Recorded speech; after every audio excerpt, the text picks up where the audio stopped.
What's up, bad boy? Hello. You can tell I'm listening to music.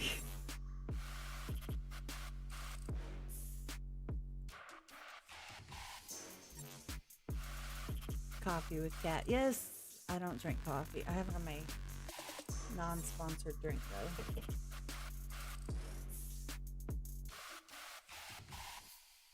I don't expect a lot of people this early, which I'm okay with.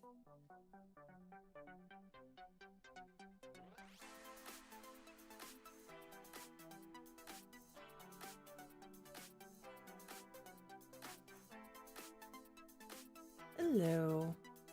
Good morning.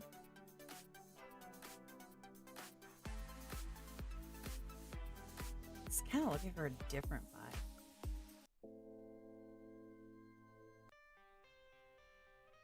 Do I? Hold on.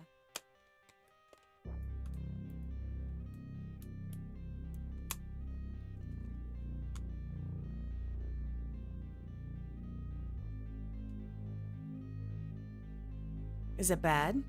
It shouldn't be that bad.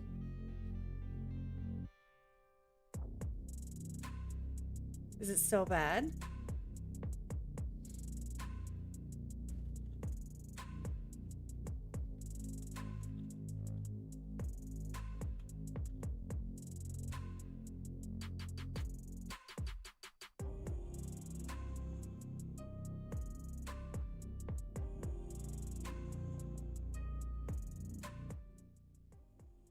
Is that better? It shouldn't be that bad. It's just, I have no echo. Like, I have my echo turned off. I have the desktop audio turned off. It might have been, you know what it was? It's the way I was holding my headphones because I had that ear out, maybe. So it was picking it up. Possibly. I'm not sure. I'm not going to have the audio on that much, the music in the background, because I don't need it.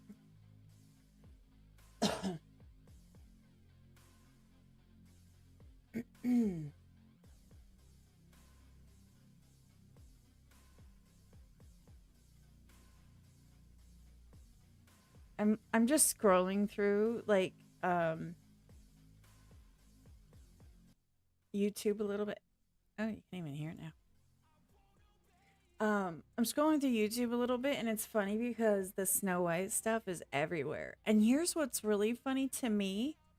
Does anybody remember the video I did on the Wi-Fi can see you? Do you remember that? Because okay, so I don't know if you guys know who they are, but Complex is a big channel on like Instagram and stuff. And they just posted that same video that I reacted to. That same, like, where they were at the conference on the stage talking about it, how it can see through the walls, like how it has learned how to tell if there's somebody there or not. And I thought that was really interesting. I'm like, I did content on this like forever ago. You're late to the party. I always thought that they were like on top of stuff, but apparently not. I don't know. I'm guessing. I don't know. But anyway, I hope you're doing well. I dipped off yesterday to go hang out with my kid. We were binge watching Supernatural. That was fun. There's just there's so much stuff, but like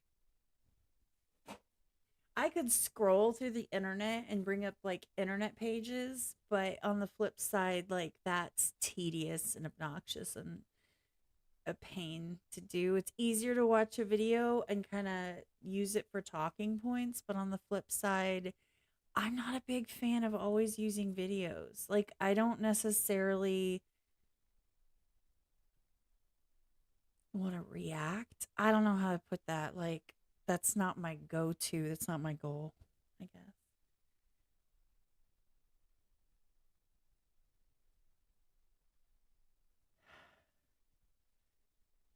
I cut my hair this morning, by the way. For anyone that cares, I cut my hair. That was really weird. Like all of the chats just like looked like they were disappearing, but they weren't. I don't know. That was really weird. Like out of the corner of my eye, I thought I saw it. That was really weird. Hold on. I am going to, I don't think any notifications went out because I used them up yesterday. So I'm going to ping my Discord because I can.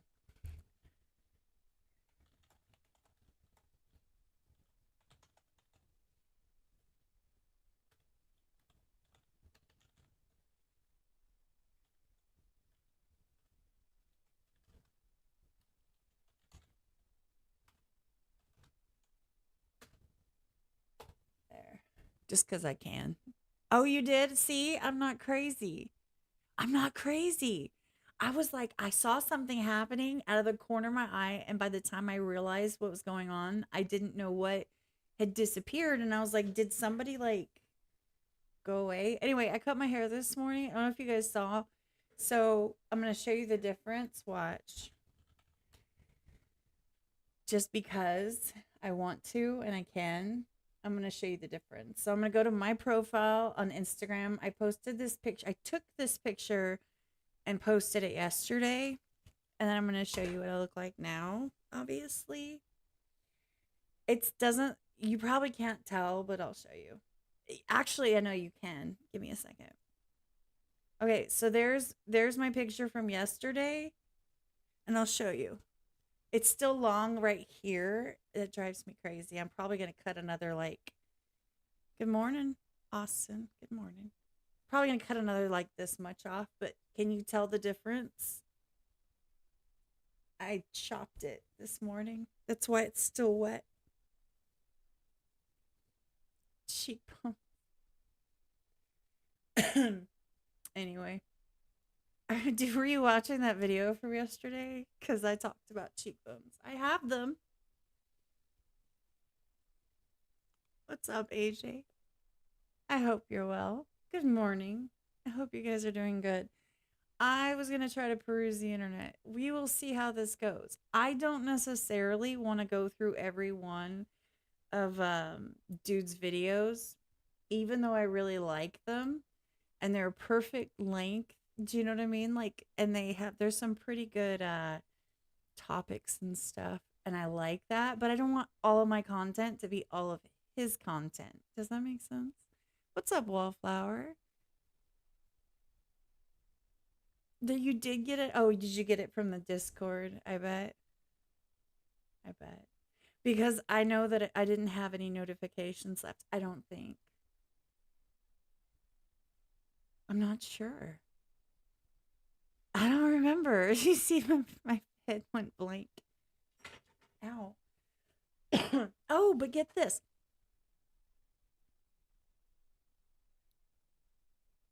My community post has one thing, and I will look it up. I promise. I know what it is. I'll look it up. But nobody answered my response. I asked if it was a specific thing, and we're gonna find out because I'm gonna look it up today. So don't tell me. Don't answer me now. Did you guys know you can search YouTube by length of video and how old it is? If I had known that forever ago, I would have saved myself so much time. You can search for videos under 4 minutes, from 4 to 20 minutes, or over 20 minutes based on your watching preferences. And you can sort them by how old the video is, as well as what type of video. I didn't know this. They hide it in this little section. I'll show you, actually. I'm going to go to YouTube right now, and I'll pull it up on the screen. Give me a second. So, okay, so here's YouTube. And you see, here's all of, God, JoJo. See, this is an hour and 44 minutes. I don't want anything. This one's only 12 and it's Asmongold. I'm kind of tempted to watch that because I never get a chance to watch Asmongold because his videos are so damn long. But anyway, so let's say I'm going to search for something. I'm going to add that to my watch later, just in case I decide. Okay, so here. All right, I'll show you guys how this works. So let's say I want to watch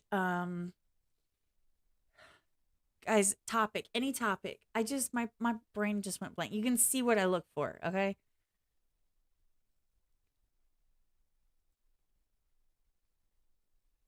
Any topic. Oh, let's do this. And it's going to make my algorithm go weird. Let's do haircut. Okay? So I do haircut, which I actually might do some of these cuz what in the hell? What is that? I kind of want to know. Anyway, so what you do is I don't know if you guys can see, but can you see my mouse on the screen? I don't know. I hope you can. Up here above, this is by the way my tube buddy. I have my tube buddy, see, for all this stuff. Right here, you see filters? Look at all this. Duration, feature, so you can see if you want something that's I don't know why. I guess people could, if you want it to be alive, if you want it to be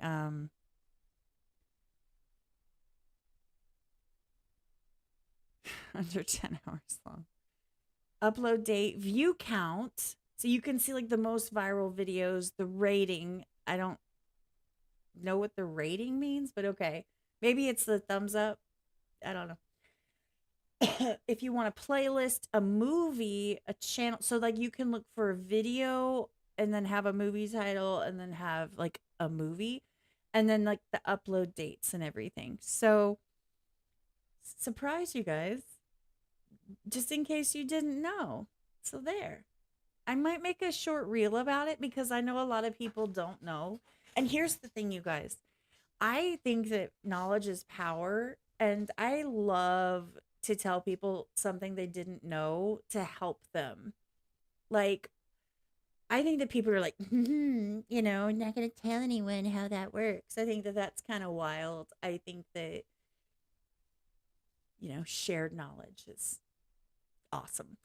What's up, Papa? Good morning. Are you up in a tree somewhere? It's freaking cold here. The temperature dropped 25 degrees. Like the hell? But anyway, you guys, look, I will show you one more time. It's in this corner. It says filters. You just click it and I could literally put in here, and it does it one at a time. So today, and then I could put it and it tells you what's left. See, there is a video, let's say under 4 minutes. Here's all the ones that say haircut that are under 4 minutes. And see, then it cuts out a lot of these options, but that's fine. So I could have one that's like 13 days ago. I mean, hours ago, 21 hours ago. Anyway, one day ago. Oh, sorry. Goodness. Anyway, so there you go. Surprise. Huzzah. So if you're looking for something and you're like, oh my God, I just can't find what I want. Because if you guys haven't figured out, I've been looking for shorter videos because I can't freaking stand having all these videos. So I looked up Disney, and this is what I was talking about. It's all Snow White. Is that good? Wait. Oh, I want to see this. Oh, a year ago. A year ago? She already got upset and they already mocked her. See, South Park is like they have time travel. Like, don't play with me.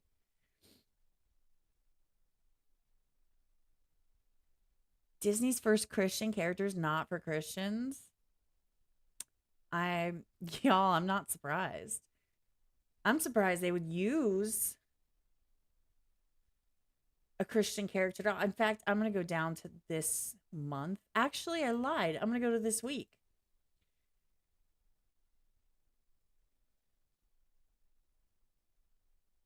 They dropped Ray. Okay.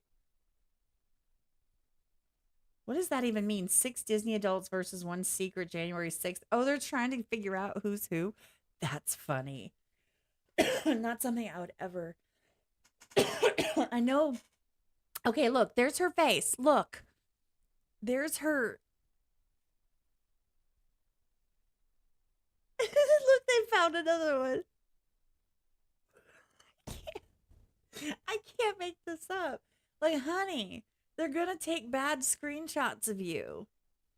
You can train yourself to not do this, by the way. If you have a tendency to do certain facial expressions or not do certain facial expressions, you can train yourself to train this out of your stuff. Like you can just she probably has been told a billion times, so cute. Oh, it's cute when you do that. Honey, it's not cute. I'm going to talk shit on her because she irritates the crap out of me. And I can do that. It's my channel. And I do know this, that they have canceled her. Basically, they've cut her out of future productions. And she's mad. She's super mad. Do you blame them, though? Because she is a wild card. She's going to say and do whatever she wants. And she doesn't care. And that the difference, and I know somebody said it at one point, and I'll just put this out there in the universe.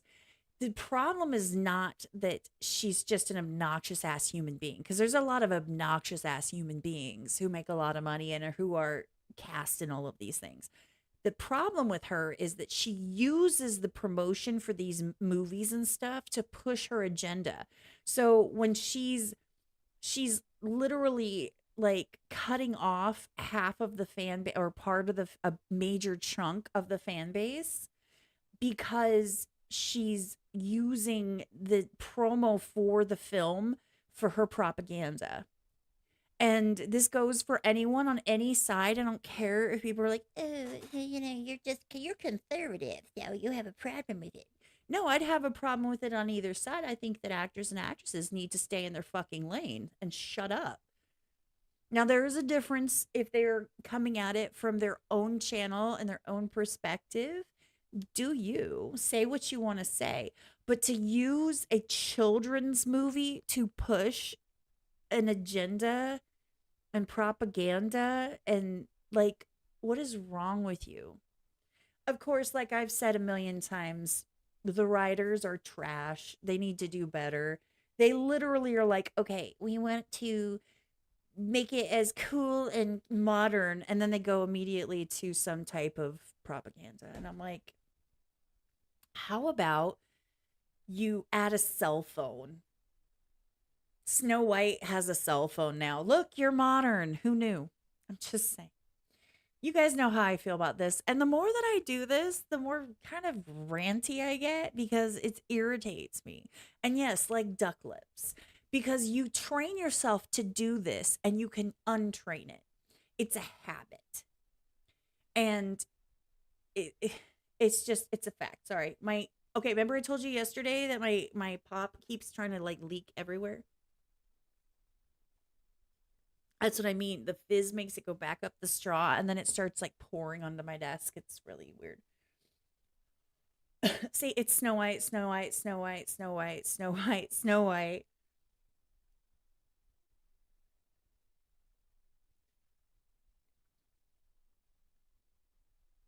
Phineas and Ferb reboot? You guys, I never watched Phineas and Ferb in the first place. I never watched a lot of those shows. I was just not interested. Ranking every Disney movie by the 100,000th frame.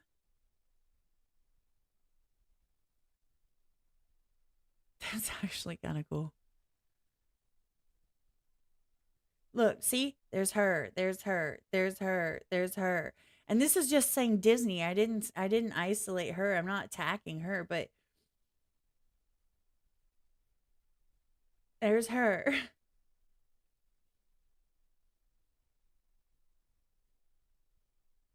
Oh, 10 movie sequels that should have never happened. See, Watch Mojo, I love their content, but I don't know how they get away with copyright. And to be honest, the last thing I want to do is as deal with their copyright and the show's copyright. I'm surprised they only have 28,000 views. Usually they have like a lot more views, right? I don't know. I've never seen half of those. I don't know what this is about, this here. Anyway, do you believe this? Do you think that she's been forced to pay back 120 million? Do you think this is true? I don't think that's true.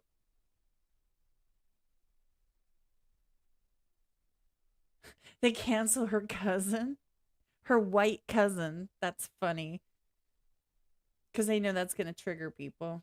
Oh, there's not that many. Tarzan, wait, what? It's in a different language. Anyway, you get what I'm saying. It's all inspired by the devil. Really? Oh, it's Mojo again. Dang it. Dang it. Well, people love to hate the people that are just. That's something about the human population, especially in the United States. We love our downfalls because, especially if downfalls of entitled, arrogant, elitist people. And she fits that so well. She comes off as an arrogant, entitled, nepotistic bitch. She's got bitch written all over her. Like, she's like, I'm just gorgeous and everyone's going to show up for me anyway. That attitude in and of itself is enough for me to hate on her. Like, who the fuck said the only time I ever get that arrogant, you guys, hand to God, and you can ask my friends, the only time I get that arrogant is when I'm in person in Vegas with my friends and I say, I'm me. That's why I get to hang out. Like, I get to, oh, well, it's just, I'm like, look, that's Nick, that's Truth, that's, who, basically those two for the most part. That's them. I'm me. So therefore, I'm going to go walk next to them. I'm going to hug on them because it's the only time I'm going to get to see them all year. You know what I mean? I'm going to hang out with them. I'm going to interrupt their conversations. I'm going to give them shit. You know why? Because I'm me. That's the only arrogant time I have. It's because we're friends like that. You know what I'm saying? It's never like you will worship me because of my cheekbones for days. Like, stop. Just fuck off with that.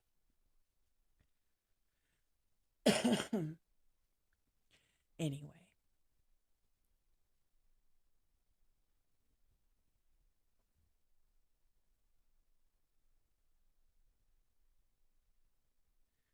Are you going to tell me who it is, AJ? I'm just curious. You don't have to tell me. Look, see, you can tell I cut my hair now. See, look how it's all these layers. I do all that. Anyway, this is the one thing, and see, that's one of the other things is that I used to do is I used to like hold court, and that's why I don't talk in chats anymore. Like in live streams, I don't talk very often because I've tried really hard for a long time to separate myself from. I will go into a chat and like, it's Cat. Hi, whoa, hi Cat. How are you? Hey Cat, Cat, Cat. And then it's like the reactor's trying to do something in there that people are, and it's like it's distracting and it's rude, and I don't want to do that. And so, frankly, I try not to talk because I don't want to hold court in someone else's chat. I hate when that happens. Like where you start to get into conversation and you realize, and you see it because the content creators like they say something and then they're like they read it out loud and they're like, oh, that's not even like that's not for me. It's nothing about what I'm talking about. It's nothing about me. It's like you guys are having your own conversation, which is fine. But when you're someone like me who does the content, I'm like, I don't ignore it. Just, I'm not here. I don't know. Well, I don't know who it is. So I probably do. I know a lot of people. I know a lot of people. A lot of people. Let's see. So I also have conspiracy theories pulled up, and I did filter this one. I was trying to get shorter videos. You guys, I'm trying to get under 20 minutes, but I'm trying to get under 10. But I don't want 4 because then it's all shorts. This is the one I was thinking about doing, which is this crazy conspiracy theories that turned out to be true. It's from 3 months ago. It has 2 million views. It's by Trust Me Bro, which I don't know. I just kind of love that channel name anyway. I just think that's great. Um,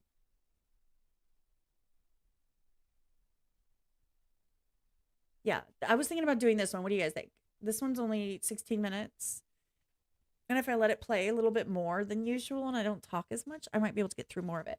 Um, TV conspiracy theory. Oh, Watch Mojo. Can I like remove Watch Mojo from my search? I know why people love conspiracy theories. It's the same reason that people love wild religions and cults. They're looking for explanations to things they don't understand. And they're, like I said, everybody likes a downfall. Everybody likes people to fall from grace. And everybody likes for it to be some kind of hidden agenda behind everything, because that is the only reason that people would act like the way that they do. So a lot of people can't seem to figure out um why people treat people the way that they treat people. So like some people have an issue trying to reconcile the thought process of something that you would consider evil or wrong. And so the only excuse is because it doesn't make sense. The only excuse is basically there must be something like an evil source or something going on.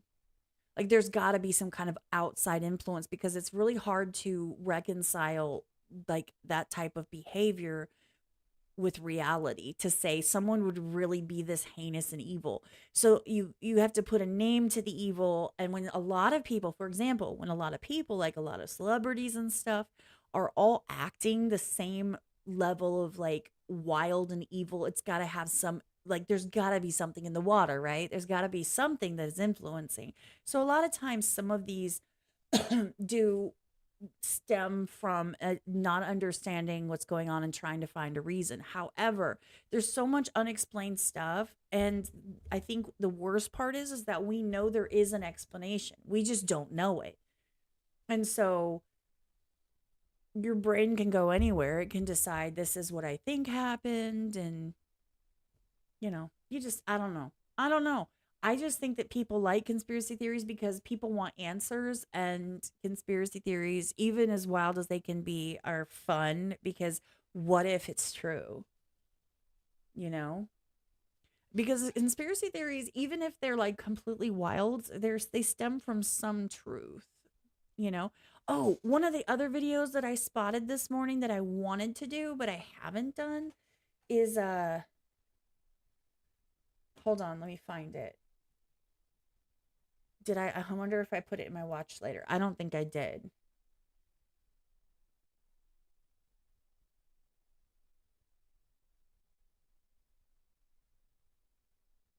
Hold on. And I have to do the one from the community post. I'll do that one first. I'll do the requested ones first.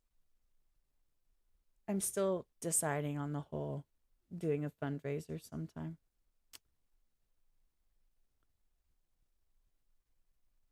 Well, AJ, I'm really happy for you, and I hope things work out. I do. I don't know anything. I don't know who you're talking about, but if you're this excited, then I'm excited for you. I'm excited for you. All right, let's see. There's another decoy voice, but that one was 2 weeks ago. That's the guy that I don't want to go through all of his videos. Wait, what? Disney demands 200 million after emergency meetings with lawyers on Snow White catastrophe. It also has Crowder on there. I don't know if I want to see that. I'm going to throw it in the watch later just in case. Okay, so what was I looking up? I was looking up, I think.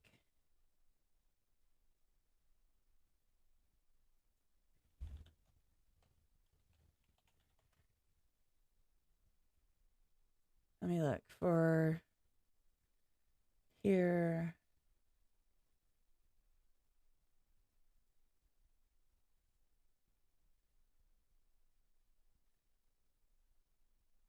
Sorry, I'm looking.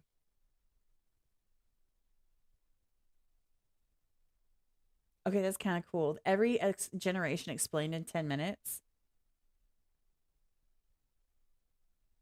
I don't know. I'm kind of,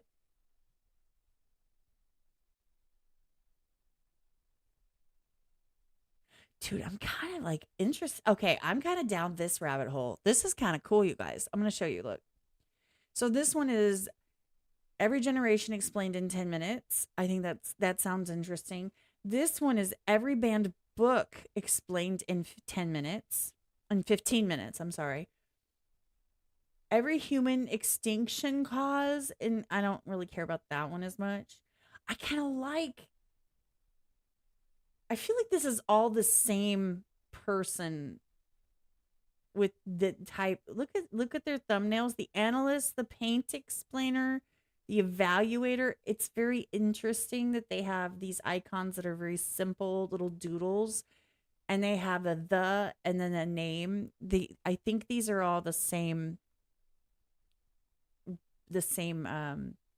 like brand.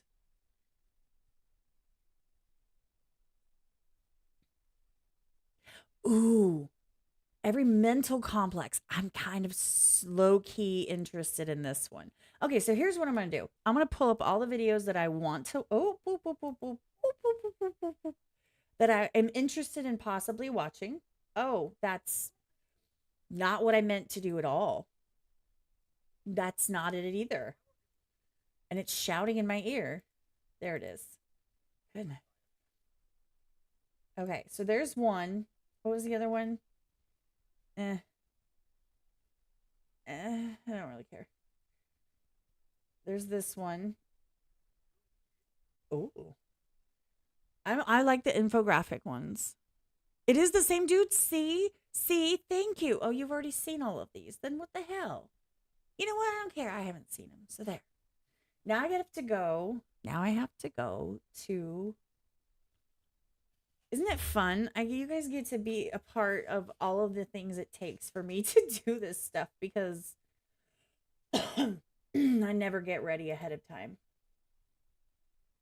Do I need to change my picture here? Does it look like me?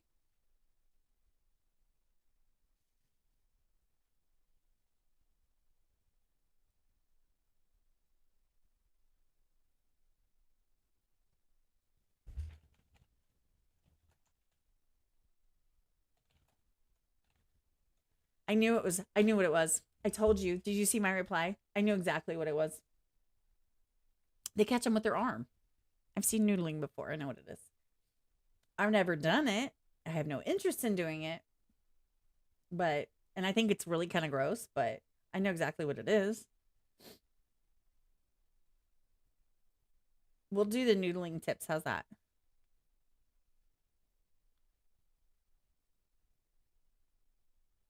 They're decent, worth watching. Okay, that's all that matters because I have okay, so one of the other things I was thinking about getting into. Now, here's the thing, guys. You guys help me out, and if you don't want me to do this when I'm on a live stream because I can do it when I'm on like on my own, is I want to pull up the definition of something very specific because I have experience with it and I feel like I want to pull up mental illness. I like him a lot.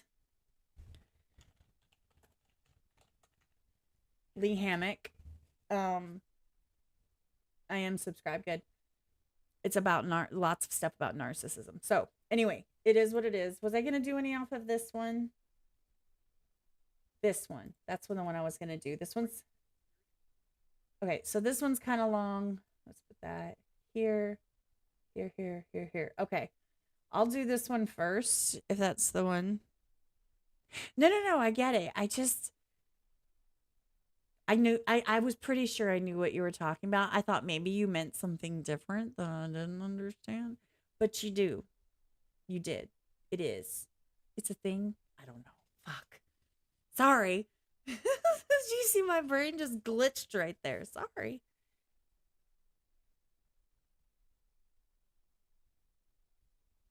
Okay, AJ. I'm reading your comments. I didn't mean to say your name. I was going to say okay, and then I said AJ because I was reading your comment. I'm really sorry, I love my hair right now. I'm so excited because I just see, oh, look at all the layers. Look at that. Sorry. I did it myself. That's right. Yeah.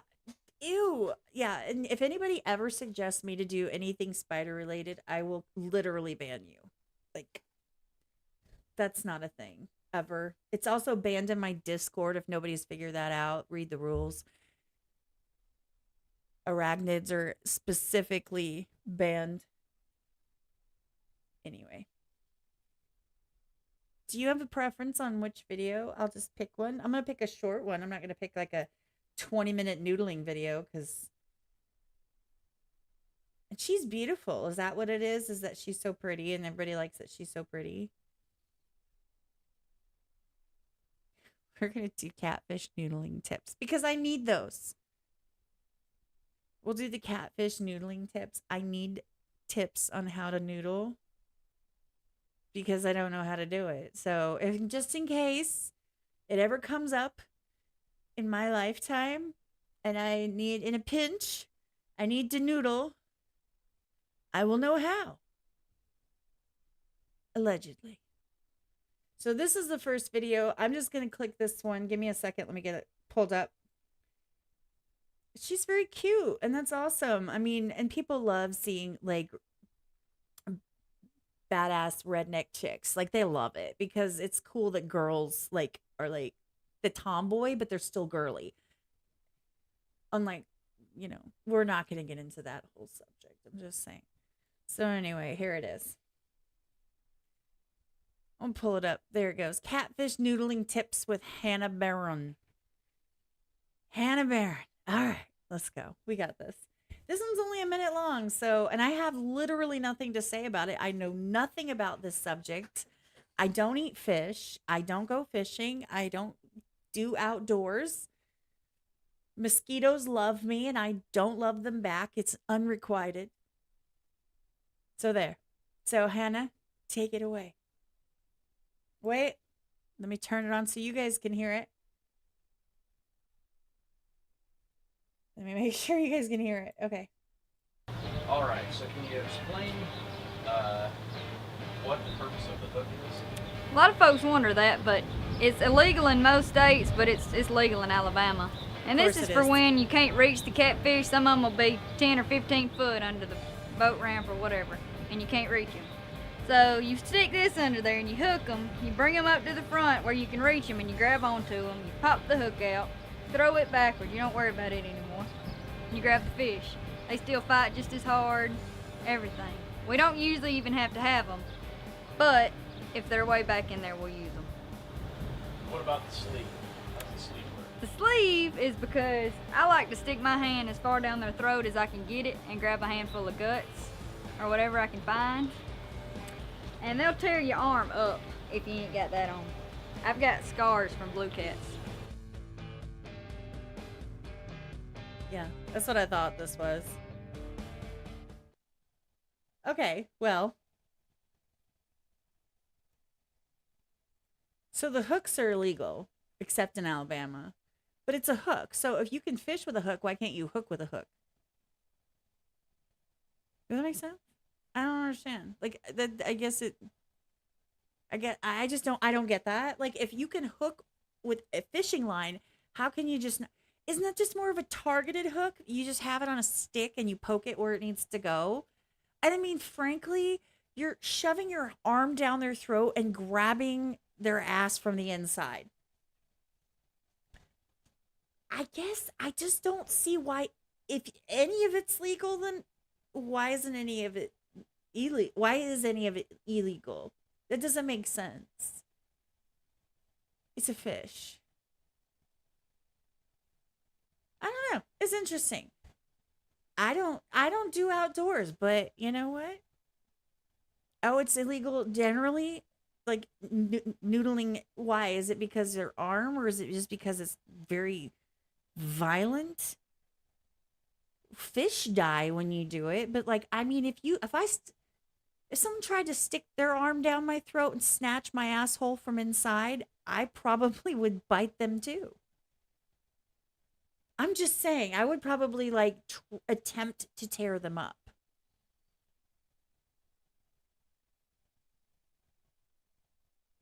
I don't know. That was interesting. Tell me what you think.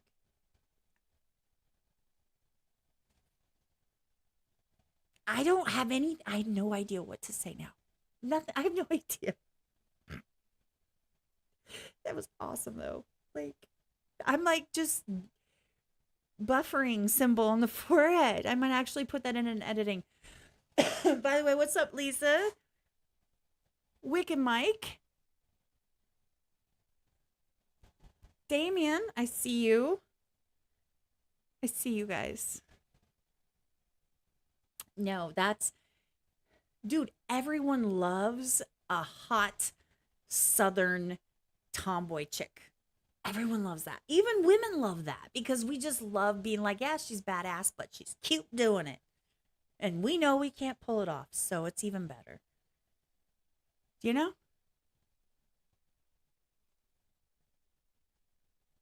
The up and down hands were sending me dizzy, like me doing this, because I do that all the time. Dude, catfish are mean. They're mean. They'll like, they'll bite you. Just saying. Anyway, I don't know if you guys know who she is. I just had a brain fart. What is her name? I had one of the Southern female rappers gonna come jump on with me, and she didn't because her schedule, my schedule, and I had all these other interviews scheduled, and then she went on tour, and it was a whole thing. So that didn't happen, but. Slap your mother and grab her asshole from the inside just kind of rolls off the tongue.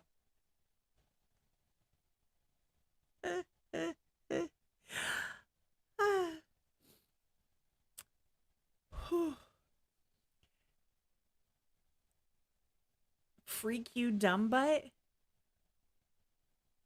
That is the most PG version I've ever heard, and I don't know if I'm proud or scared of it a little bit.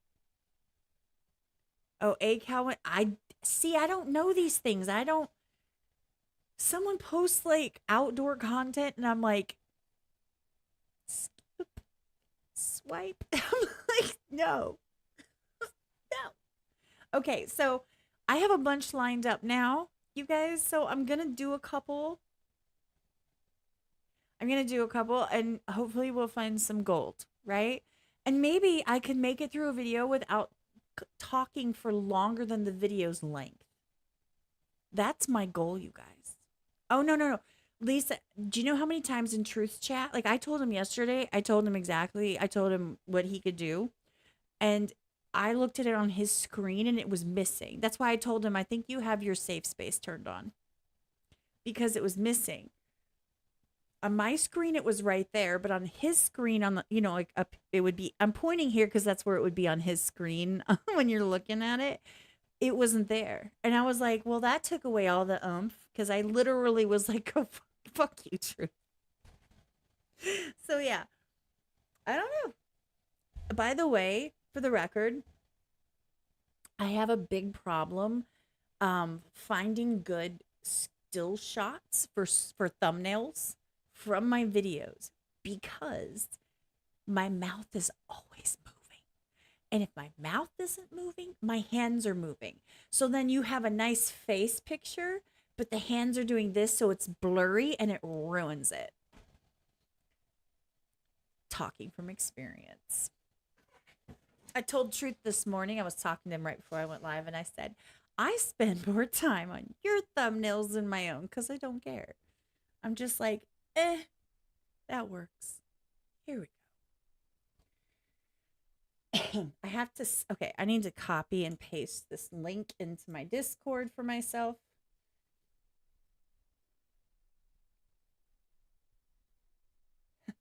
He posted the video, the thumbnail I made. I have to put it in here just so that when I go to repost yes, I'm going to repost the noodling one. Content is content is content. Then I can just go in here and I copy and paste it into my description. I always give credit if I can. I always want to give credit. Oh, Wicked Mike, I see that. Thank you.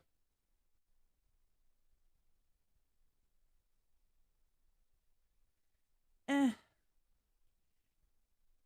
I get it, but on the flip side, half the fish are like spawned in labs and then released in the wild, and I don't know. Far be it from me to pretend like I know enough about any of these outdoor subjects to be able to say a damn thing. I have no idea.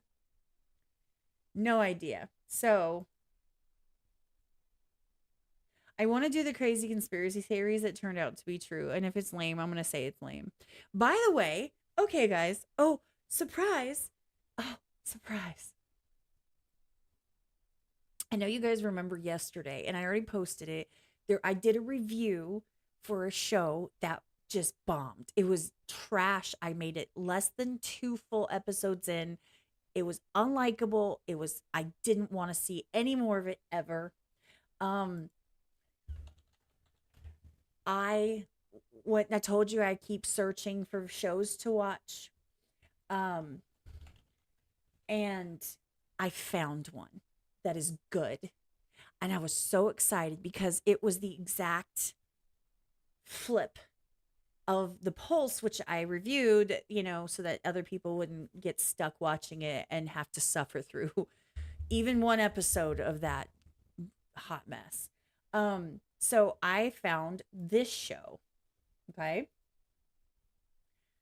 Well, okay, there. Now it's big. There you go. The Pit. It's on Max. Okay. And I think it has almost a whole season. I know that I've gotten like 6 or 7 episodes in and I'm still hooked. It's literally almost hour by hour in an ER. Okay. Spoiler alert. I will give some spoilers, but I haven't gotten far enough to give too many because so he runs the ER, and then you have the residents and stuff. It's about excuse me. It's about medical. They have cases, they have stuff that happens. It's about the residents finding their way and dealing with things. It's not about who's screwing who. It's not about, some wild social issue. I mean, sure, they have an issue with somebody who's from like Nepal and they can't find a translator. That is common. That's something that happens and I've worked in the ERs, I've worked in the hospital. That is absolutely a thing. I'll tell you this right now, the way they portrayed it is wrong though. All they have to do, especially now, is have the person say something into the phone number that they give you and it will identify the language. And plus, AI guys. Like, seriously. So that was a little bit far-fetched that no one could understand her. All it takes is one call. Everyone has the number. They even have these little phones you carry around that you put in the room with someone that needs it. I'm sorry. With the temperature going up and down, it's like driving me crazy. But anyway, so yeah, that was a little bit far-fetched because that was an easy fix. It was an easy fix when I worked there when I was 18, y'all. We could do it. So don't tell me that nowadays they can't just do that. It doesn't make sense. Anyway, so the characters are well done, interesting, keep you wanting more. They fill the whole show, every episode, with medical issues, medical conundrums, or someone is having a pulmonary embolism and somebody needs the CT. Like, it's that type of vibe instead of filling the entire episode with social justice stuff and then breaking off for, by the way, let's do CPR. So huge win. I wanted to watch more. I was actually going to watch more this morning, but I decided to come on here instead. So there. So if you're looking for a show that's a medical show that is bingeable, because I'm still binging it and I can't wait to get back and watch some more, I recommend The Pit. I absolutely recommend it. If you even considered The Pulse, please throw that in the trash and go watch this instead. By the way, I love this guy. I forgot his name because I'm an asshole. I like this guy. I've always liked him in shows, and I think he does a good job in this one as well. So there you have it. There's my review of The Pit. 6 episodes in, still going strong, loving every minute of it. There are a couple characters, but there's always going to be characters that you just don't, or just irritate you. But the main people, especially him, are absolutely likable and two thumbs up. So anyway, there's that. There's that. Go watch it.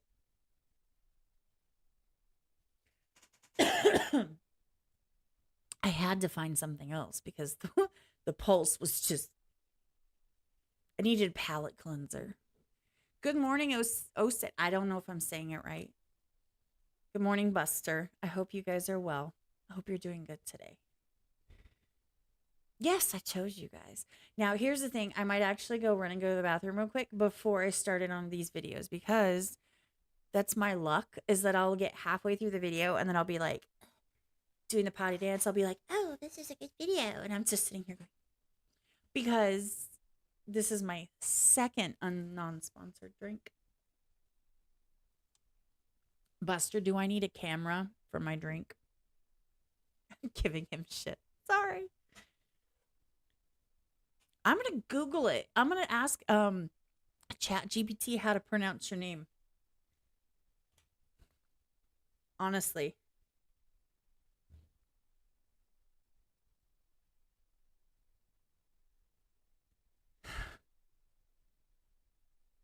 Okay. 2 seconds. I'm going to turn the music on real quick, and then I'm going to be right back. Please don't leave. I promise I'll make it worth your while. I hope I make it worth your while. I hope that you guys don't mind sticking around for just a minute. I pee really fast. And I wash my hands, though, so, you know.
On my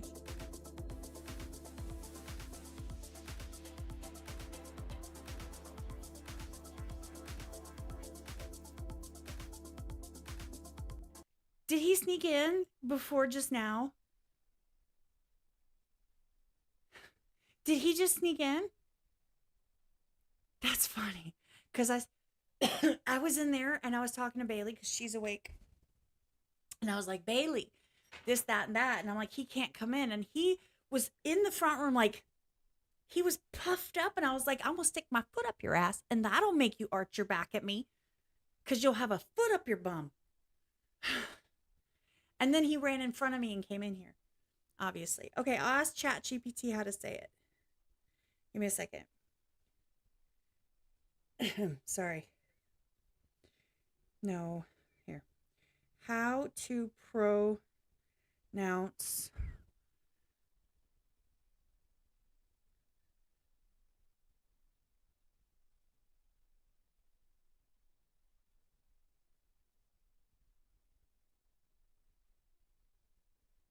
it's giving me, I like how it explains to me how to say it, but oh, ChatGPT won't say it out loud. It says OSED or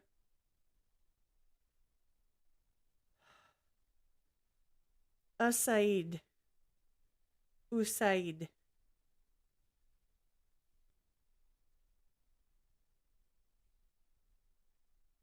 O's HD. I'm sorry. I have no ability for accents, y'all. Can you tell? I have like none. I'm sorry I butchered your name. I'm sorry. My headphones look weird. Why are they being weird? Hold on. Okay. So I'm going to do this video. I wish I had little headphones like this so that I didn't have huge headphones on. What is on? I swear, I keep seeing stuff on my jacket. I wear this because it's freaking cold out. It dropped 20 degrees in the last day or so. I have like 3 shirts on and this little jacket. You can't tell, but I do. I have like 2 sets of tank tops and the whole thing because I get cold and I don't like being cold. Anyway, so we're going to do this video. You guys ready? Let's do some conspiracy theory stuff. Because if we find one we absolutely adore, we can dive into it more. Not today, probably, but I would like to get through these videos, at least 3 total. That's my goal, is to get through 3 videos. That's my big goal. And I could use the noodling one, so that gives me just 2. I just have to get through 2 videos. This one's a little bit longer, so my intention is to not talk as much as I usually do. So wish me luck. Wish me luck. That's all I'm going to say. Just wish me luck, y'all. By the way, if I mute in the middle during an ad, it's because I have, and I haven't done it in my last 2 videos. I didn't do it. But usually I do a silence detector and it automatically, anything that hits a certain threshold, like long silences. And so it'll just it'll auto cut those out for me, save me a little bit of time.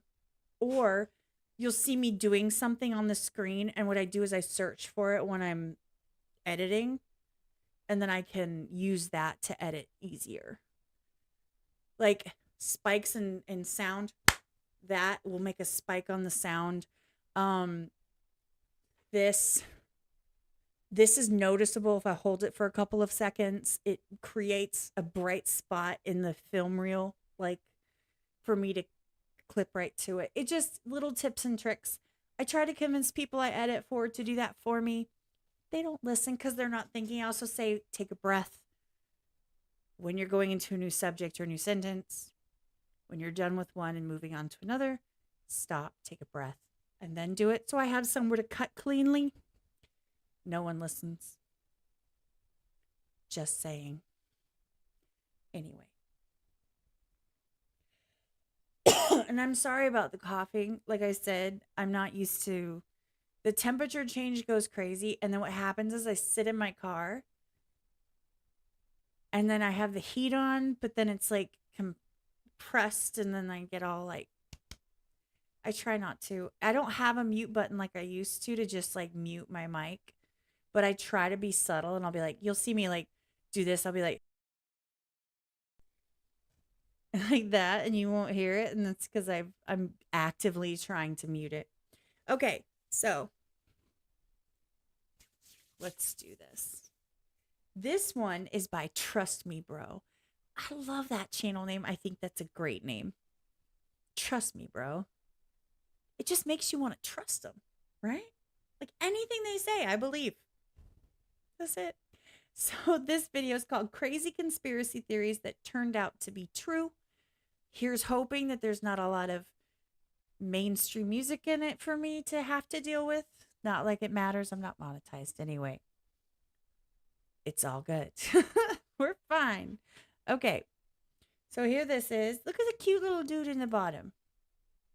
Hopefully I'm not covering too much important stuff. Here, I'll make myself smaller. Crazy conspiracies, theories that turned out to be true. So I hope I've heard some of these so then I can put some of these to rest. And I'm going to try not to talk as much. I'm going to try and just watch and enjoy and appreciate the information that is being downloaded into my cranium right now. And I hope you guys do too. Chat, feel free to say whatever you want. If there's something I can call out, I will.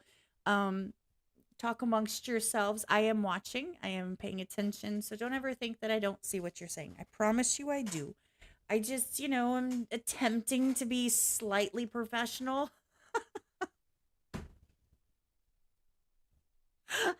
I'm sorry. I made myself laugh. Okay.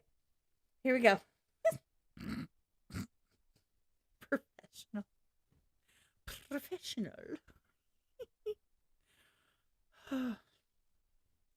Crazy conspiracy theories that turned out to be true. The Canadian fruit machine. The fruit machine is an ambiguous name, but if you have a keen mind, you might have had a few assumptions on what it could have been about. But if you're still in the dark, let me give you its other name, Canada's gaydar, or gay detection machine. That should paint a bit of a clearer picture. If I told you that the Canadian government in the 1960s came up with a strange device and a series of tests specifically made to identify gay men so that they could discriminate against them, you would call me crazy, right? Well, you're not alone, but unfortunately, you are wrong, and the Canadian government did exactly that. Let me explain. The whole point of this...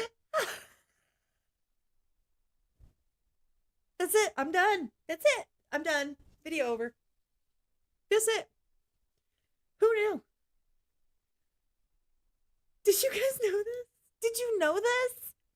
I've never heard of that. Like, I always thought it was a joke. Like, a gaydar was a joke. I thought it was just intuition. Like, what?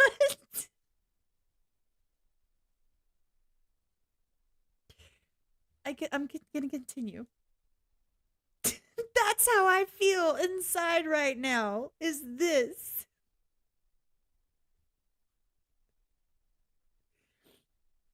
Unfortunately, you are wrong, and the Canadian government did exactly that. Let me explain. The whole point of this fruit machine was essentially to identify and remove homosexual men working in government roles, specifically in the military and law enforcement. During the 1960s, Dr. Frank Robert Wake developed a rather strange series of psychological tests with the purpose of, obviously, identifying gay men. How this machine actually worked was kind of hilarious and extremely rudimentary. Basically, do tell, please, please. I need to lose my absolute ever-loving mind on a live stream. This is halfway there. I'm just living on a prairie, y'all. All it would do is it would show you erotic images and say, essentially, gay buzzwords to see if your body had...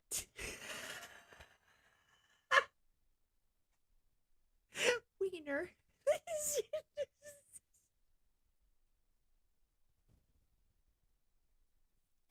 I can't. You erotic images and say, essentially, gay buzzwords to see... Slay? My daughter says that constantly. What is this?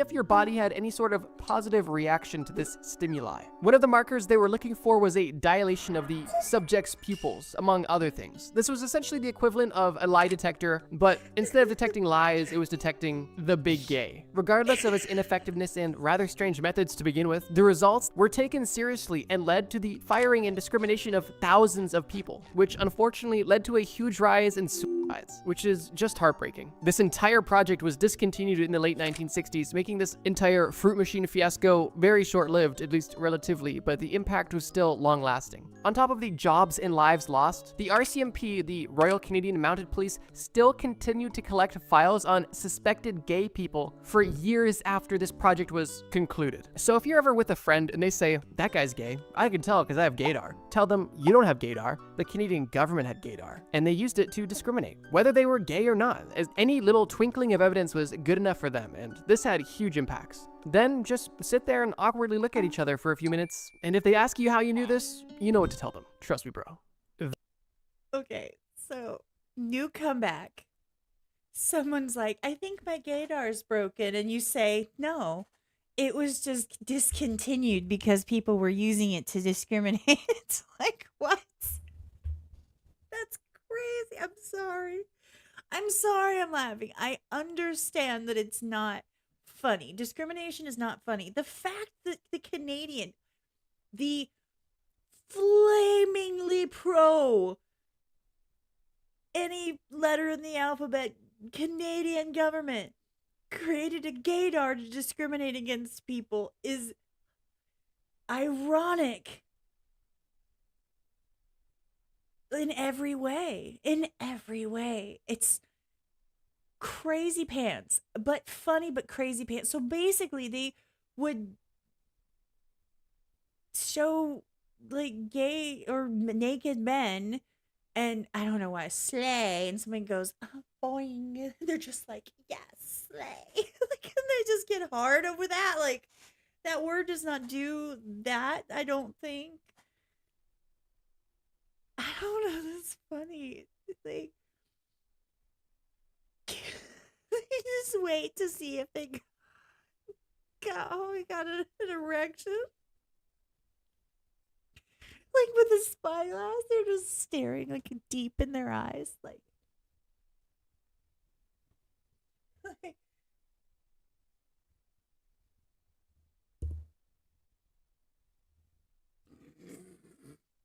I'm sorry. I'm sorry. I'm sorry. I can't. I know.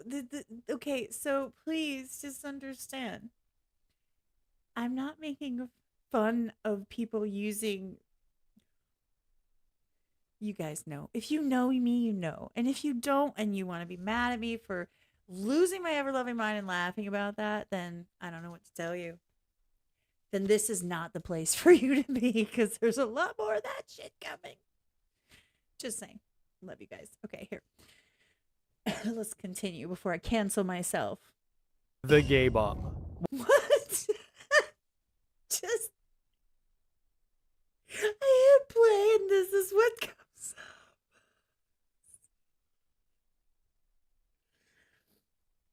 up. Oh, I'm sorry. Oh. I don't, okay, so let me make it clear. I don't care who screws who, as long as it's with consent and as long as it's done behind closed doors. Do what you want to do. Like, who cares? Don't put it in my face. Don't put it in my kid's face. Don't put it in my kid's face. And don't, like, tell people or else. There's no or else. That's not a thing. Like, if everyone can be who they are and what they want to do, then that should go for everyone. It's a hypocrisy that pisses me off. It's that what's good for me but not for thee, or however that phrase goes. It's that, okay? So this to me is funny. It's funny because give me my fucking rainbow back. I love rainbows. I love neon colors on dark schemes. If you haven't figured it out from my background, I can't even point in the right direction. But what I'm saying is that give me my rainbows back and let me be able to put a rainbow up without people accusing me of making fun or appropriating gay culture. Excuse me? That's not how that works. Like, that's what I'm saying. So sometimes this is funny because people use the phrase gaydar. And it's that spidey sense. You're like, right? And you're like, mm-hmm, mm-hmm. It's that, but then they made it into a thing. It's kind of like when kids' drawings get made into like real things. I'm just saying. Anyway, moving on because it's not as big of a deal. I'm just trying to like, I'm not covering my ass. I'm literally saying like, this is not okay. It's not okay to do the hate. It's just, it's so ludicrous that it's comical that they would. It would have been funnier if they had some kind of like radar sound. Beep, beep, beep, beep, beep, beep, beep, beep. Like that would have been funnier, maybe. But anyway, besides the point. Moving on. I hit play and this comes up on screen. While we're on the topic of the big gay, I have one more for you. That being the gay bomb, which was a non-lethal chemical weapon theorized by, surprise, surprise, the United States military, specifically the Air Force. This bomb's purpose was simple yet strange. It was meant to be dropped over enemy territories, spreading a chemical mixture in the form of gas that would turn enemy troops essentially homosexual. This hypothetical weapon was confirmed in a 1994 Department of Defense document.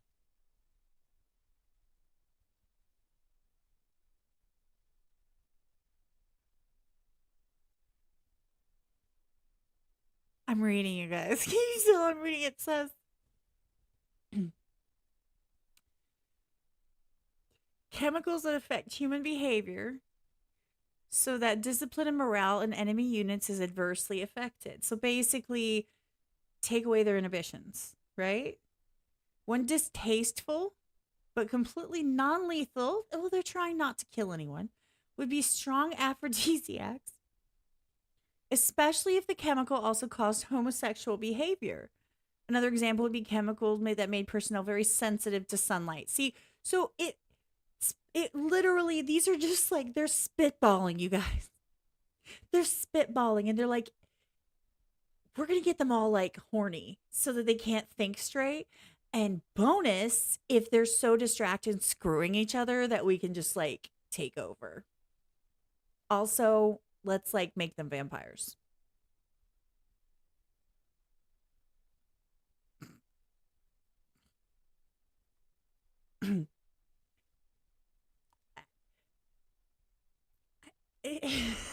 Agent Estrogen Orange. I could think of some particular parties in my past that I've been at where this would have been welcome. It would have been welcome.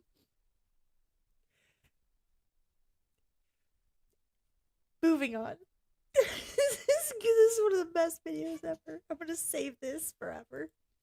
Where it spoke of a hypothetical weapon designed to dispense sexual pheromones among enemy forces to generate mutual attraction. Now, initially, I thought the military application would be that the soldiers would just be too busy loving on each other to get any fighting done, but that wasn't the case. It's actually a lot less interesting. Supposedly, the entire point was to cause confusion.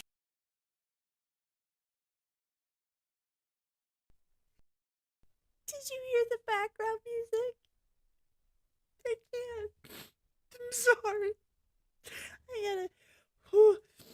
I'm sorry, you guys.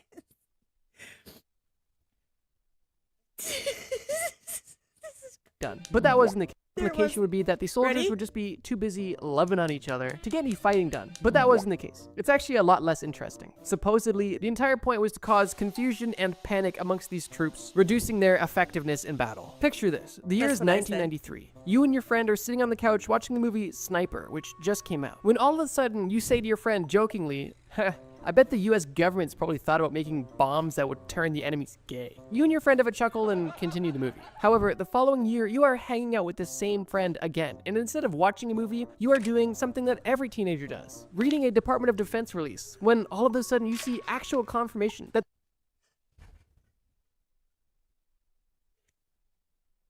I know that's what I did when I was a teenager. That's how we entertained ourselves. Actually, we didn't need the pheromones. The US Air Force was contemplating a gay bomb. After reading this, you're shocked and you look your homie in the eyes and His face! I'm never getting through this video. It's never happening. can't believe that your silly little joke was true. And in that moment, you and your friend start making out because you guys were gay. All right, seriously though, the first two are a bit silly, but these get a lot more serious. Project MK.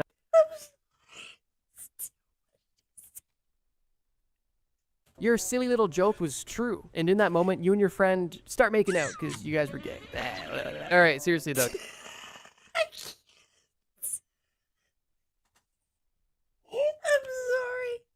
I can't breathe.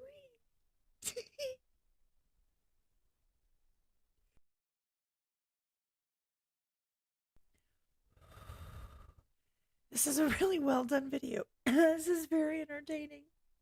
I'm never getting through this, you guys, unless they are more serious. Those first two took 3 minutes. It took me 15 minutes. Why did it take me 15 minutes? I don't know. The first two are a bit silly, but these get a lot more serious. Project MK Naomi. As I said, Project MK, I'm sure the word ultra was the first thing that popped into your head. And that's because most people know about that crazy true conspiracy theory. And for that reason, I wanted to add something a bit different. Project MK Naomi was actually the successor of MK Ultra, and was a collaboration between the CIA and the US Department of Defense. And it went on. In his research, Dr. Moore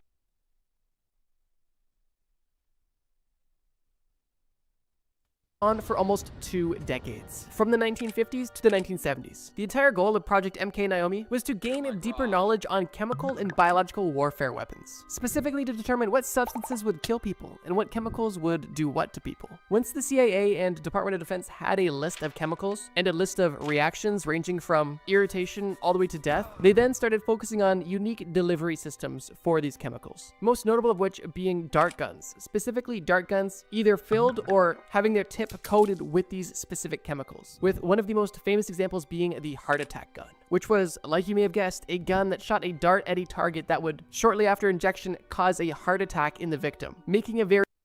Okay, can I just, like, real quick mention, what is this face? Is this like an expression? Does he have a cleft lip? I haven't figured this one out.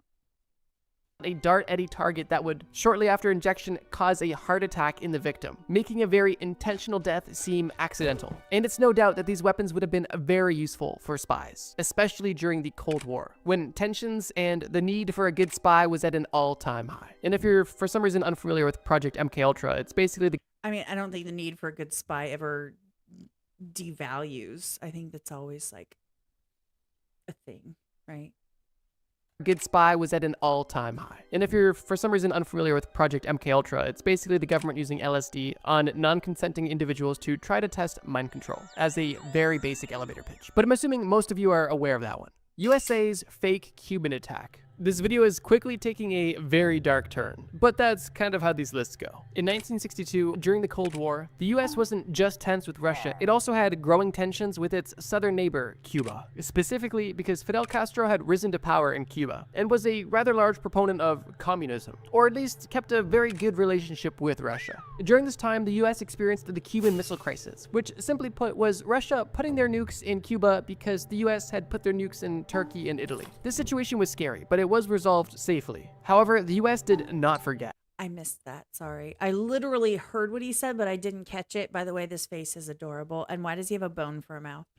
Turkey and Italy. This situation was Wait, say it again. Putting their nukes in Cuba because the US had put their nukes in Turkey and Italy. This situation Who? Russia putting their nukes in Cuba because That's the what I US didn't had hear. put their nukes in Turkey and Italy. This situation was scary, but it was resolved safely. However, the US did not forget, hence them coming up with Operation Northwoods. The plan suggested that the government would carry out a series of fake terrorist attacks on the American military and civilians, to then blame Cuba for these attacks and then justify going to war. Some of these crazy actions that they planned on doing to their own people was hijacking planes, sinking boats, and even bombing US cities, all done intentionally to point the blame at Cuba. But this wasn't just a get back for the Cuban Missile Crisis. This plan was part of a larger effort to oppose Fidel Castro's communist government, which was aligned directly with the Soviet Union, the USA's enemy at the time. And with the Soviet Union having an ally so close to US soil, the US was feeling the heat. Although, would that have justified any of these actions? I don't believe so. That being said, fortunately, none of these actually happened. Although it's not because the government had a change of heart and realized this was awful. President John F. Kennedy simply rejected the plan because he thought that this would cause a large-scale war against Russia, which he deemed to be too risky. Regardless though, none of his horrible attacks injured any innocent people, which is great. And nobody even knew about it until 1997, when the documents were declassified and made public. So yeah, although we're gonna peek at those.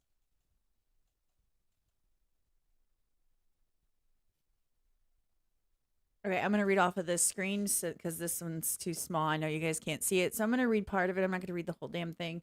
So this one on the left-hand side says Memorandum for the Secretary of Defense, March 13th, 1962. Justification for U.S. military intervention in Cuba. Sorry,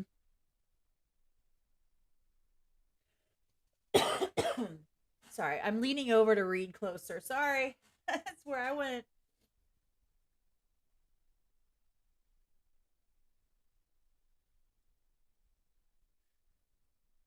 Okay. I mean, systematically reviewed in 84. Like, okay, that's weird. I don't know if you guys can see it. It's right by where my finger is, right up here. This little stamp here says systematically reviewed by JCS on 21 May 84. Even if it said 64, I don't know why it would have been reviewed after the fact. Maybe to get it redacted, or maybe to or 94. Anyway, so then the one on the far right says Honorable Henry Kissinger, Secretary of State. And it says this is November 5th, 1976, in connection with the loss of Cubana Airlines flight number 455 in the Caribbean Sea on October 6th, 1976. The following significant information, which is summarized below, on October 23rd and 24th, 1976, are confidential source ascertained from Ricardo Morales Navarrete, an official of the Venezuelan Intelligence Service, DISIP, that the bombing of the Cubana Airlines DCS was planned in part in Caracas, Venezuela, at two meetings attended by Morales Navarrete, Luis Posada Carriles, and Frank Castro. Frank Castro? I thought his name was Fidel. Oh, whatever. On one occasion, Gustavo Castillo was present. Castillo, excuse me. One of the meetings took place in a separate apartment located in the hill. Okay, so in other words, they're talking about it. Okay, I don't know why I went through reading. I thought there was something like shocking there. In other words, they're saying it was planned. Okay, so I get that. I get what you're saying. Okay, carry on. Sorry, excuse me. Although the government didn't sacrifice its own people in the name of war, they definitely heavily considered it, which is definitely concerning. North Korea abducting Japanese citizens. During the late 1970s to early 1980s, there were rumors spreading around coastal Japan that North Korean agents were abducting innocent Japanese citizens and taking them back to North Korea. That sound. That North Korean agents were abducting innocent Japanese citizens and taking them It's like a villager.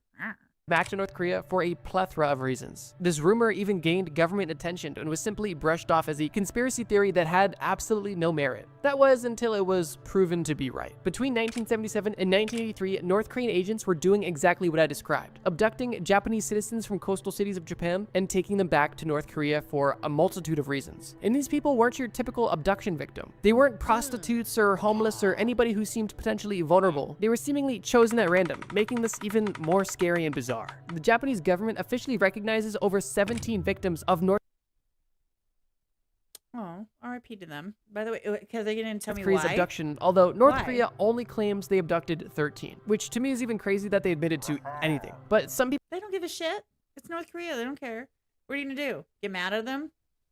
suggest that over hundreds of people were taken. These victims were ranging anywhere from teenagers to adults, and were kidnapped for, like I mentioned, various reasons, but were most commonly used to teach Japanese or Japanese culture to North Korean spies, so that these North Korean spies could acclimate to the culture and essentially Awake.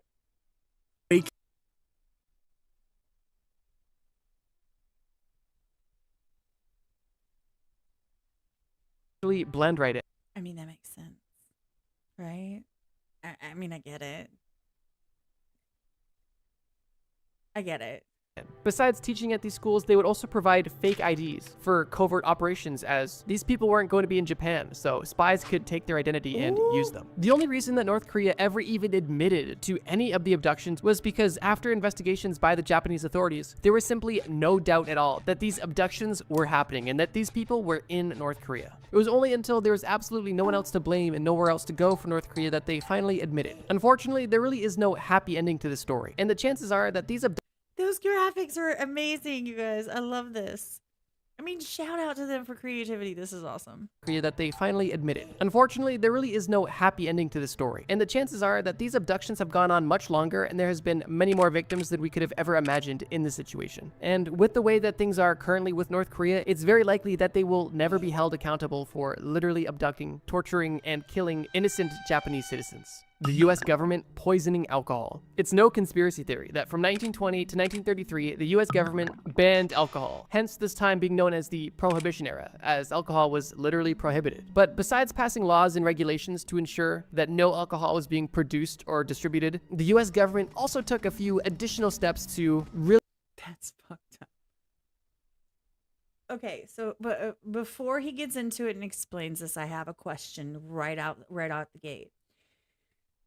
So if they poisoned alcohol, that means they had access to the production of alcohol. If it was banned and it was not allowed, then why were they producing it? Why wouldn't they just shut it down? Why would they, unless they were... Does that make sense? And is this a Minecraft? Is this Minecraft, this background here? It kind of looks like Minecraft. It is. Look at the torches, y'all. That's funny. really deter people from consuming alcohol. What the government chose to do was add methyl alcohol into industrial grade alcohols to deter human consumption. It's theorized that the government is that like that orange stuff that they put into air dusters so that people stop huffing it? It doesn't stop them, but it makes you feel like shit when you come down.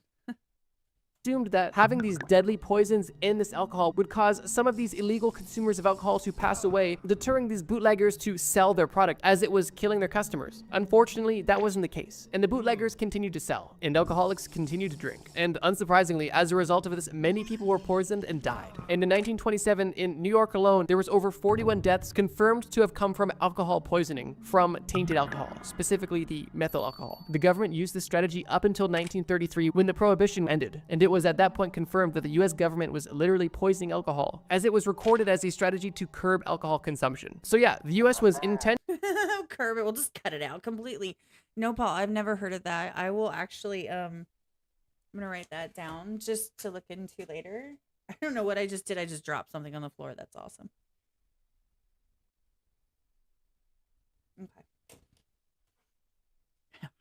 Just see him, he's like, that's awesome.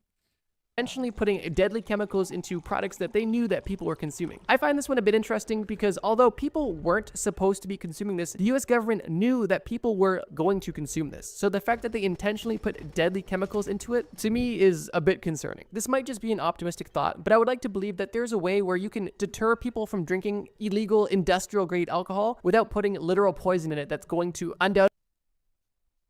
Number one, I'm not saying that this is justified or good in any way, but that statement makes no sense. How can you justify a statement saying you would think you'd be able to deter people when the entire purpose of this conspiracy theory and this whole little section is saying people are still drinking? They made it illegal and they're still doing it. Like, that's not a thing. If people can get fucked up and have some level of escapism, they're gonna do it. It's just how that works. You can't avoid it. And to poison people, okay, on the flip side, we can apply this to current illegal substances, okay?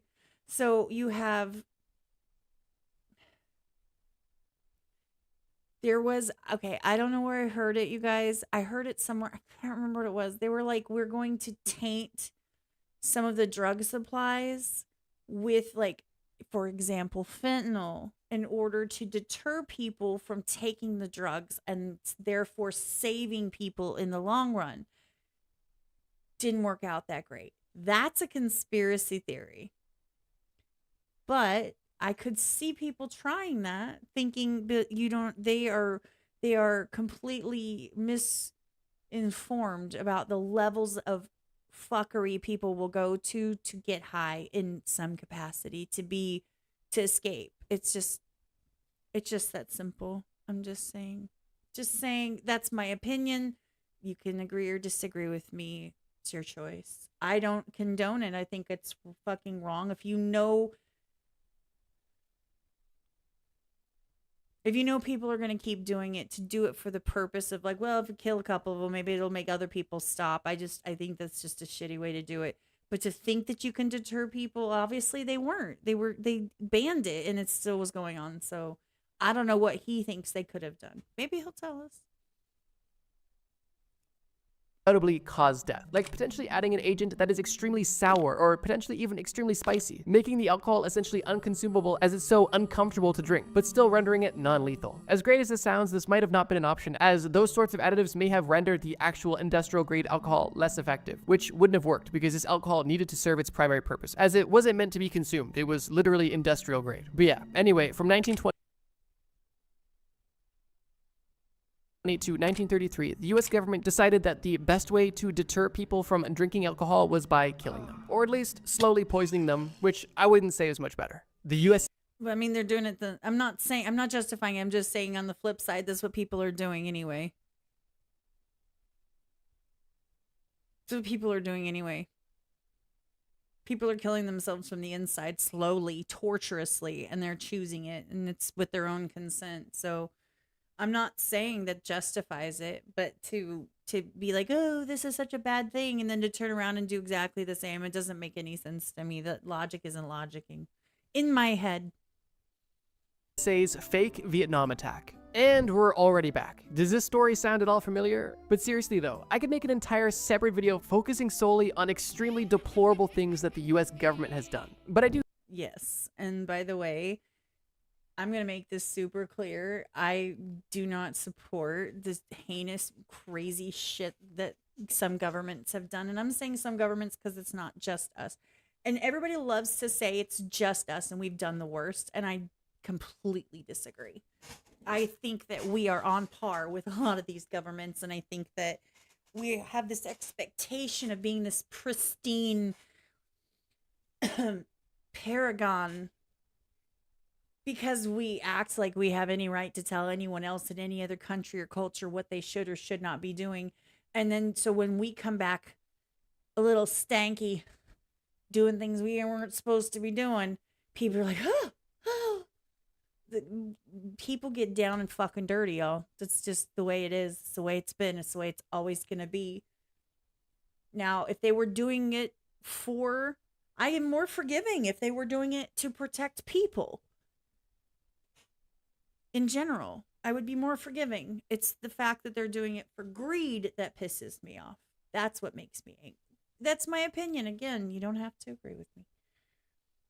I don't even know what he's going to talk about. I know he just said something about it, but I'm like, I don't even know which. He said Vietnam. I understand. I know, actually, I have been really good friends with people who came here from Vietnam in that time frame. I worked with them, and amazing, wonderful people. I love them to pieces. So You value living, so if you really want that video, let me know in the comments, but if not, I probably won't make it. That being said, let's get into the fake Vietnam attack. In 1964, USA was of course beefing, this time with northern Vietnam. This entire situation is known as the Gulf of Tonkin incident, and it marked a pivotal moment in the escalation of the US involvement in the Vietnam War. The situation happened in early August of 1964 and involved US naval vessels conducting operations off the coast of North Vietnam. On August 2nd, the US destroyer, the USS Maddox, was conducting intelligence patrols. And on this patrol, it encountered 3 North Vietnamese torpedo boats. There's a small conflict which led the Maddox to fire warning shots at the torpedo boats and the torpedo boats to respond with an unsuccessful attack. The Maddox suffered minor damage, literally only took a single bullet hole, but the North Vietnamese torpedo boats were significantly damaged, with crew either dead or severely severely injured. This entire encounter happened because the North Vietnamese were pretty sussed out about covert US-backed operations happening on their coast. Regardless, this incident was relatively minor in regards to the Vietnam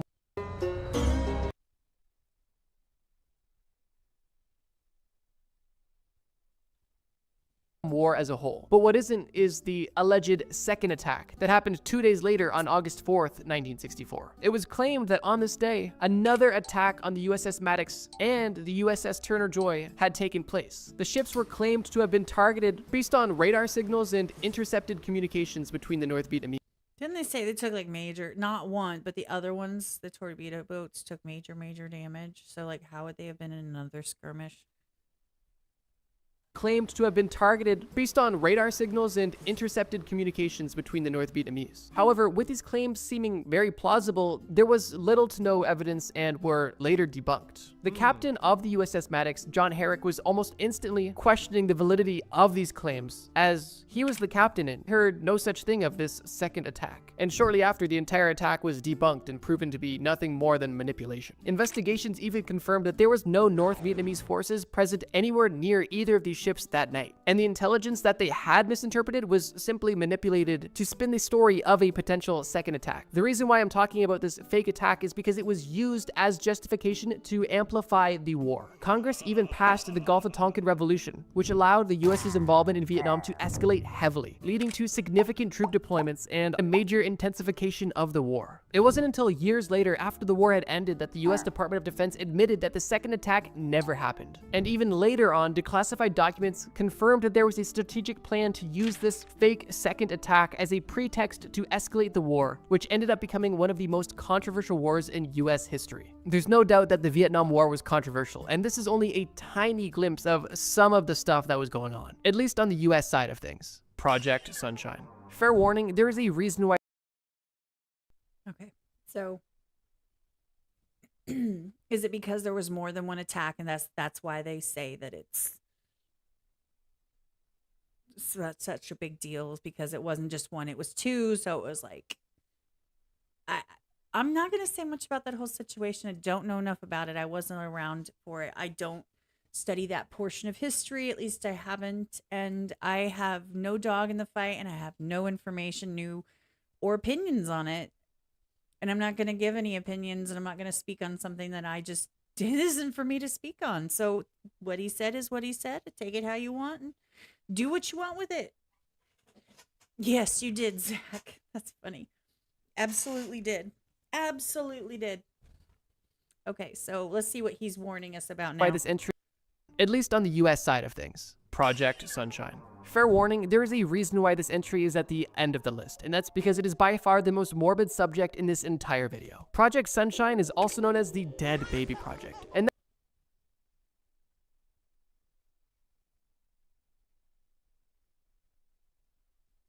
that alone should give you a small glimpse into the insanity that is this conspiracy theory proven true. Project Sunshine was a secret research project that was launched in 1953 to study the effects of radioactive fallout on human health and the environment. Already off to a bad start. The focus of this radioactive testing was specifically on strontium-90, which is regarded as the deadliest byproduct of nuclear detonation. The United States Atomic Energy Commission aimed to measure the amount of strontium-90 in human tissue, as it was typical for it to accumulate in human bones, specifically in children's bones whose skeletal systems were still developing and most vulnerable. Now here's the thing, as much as they potentially would have wanted to subject real children to strontium-90 to study the side effects, they were not able to do so, as it would be a huge moral dilemma and definitely wouldn't fly well with the general public. So what they did do was gather over 1,500 human samples, primarily consisting of babies and young children, without the consent or knowledge of the families that they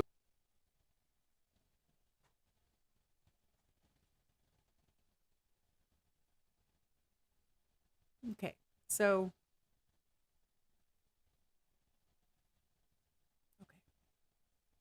what I was trying to do is reconcile in my head what they were trying to figure out. Like, were they trying to see the accumulation? Were they saying that it's present in the bones no matter what? Like, what were they saying exactly?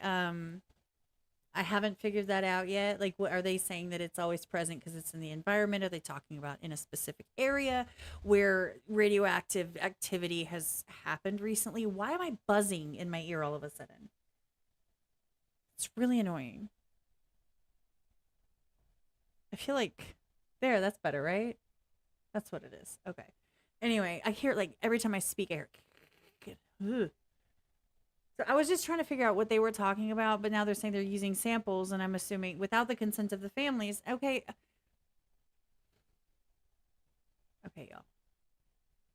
Unpopular opinion. Before I understand the full context and what they're talking about, if they were to take my blood and they were to test it for random shit, for experiment's sake, I'm not, like, if they had all my blood and then they threw out the vial, and then they went in there and they took a Q-tip and they scooped some of it out, and they're like, you're going to use this on a glass stain and put this as patient 72,745,000, and then just say, well, this person, and then they use it for sequencing and information and stuff. I'm not 100% sure why the fuck I care. Okay? They're probably going to say something that's going to make me completely flip on my statement right there. So let's find out. Just saying. That's my opinion. You don't have to agree.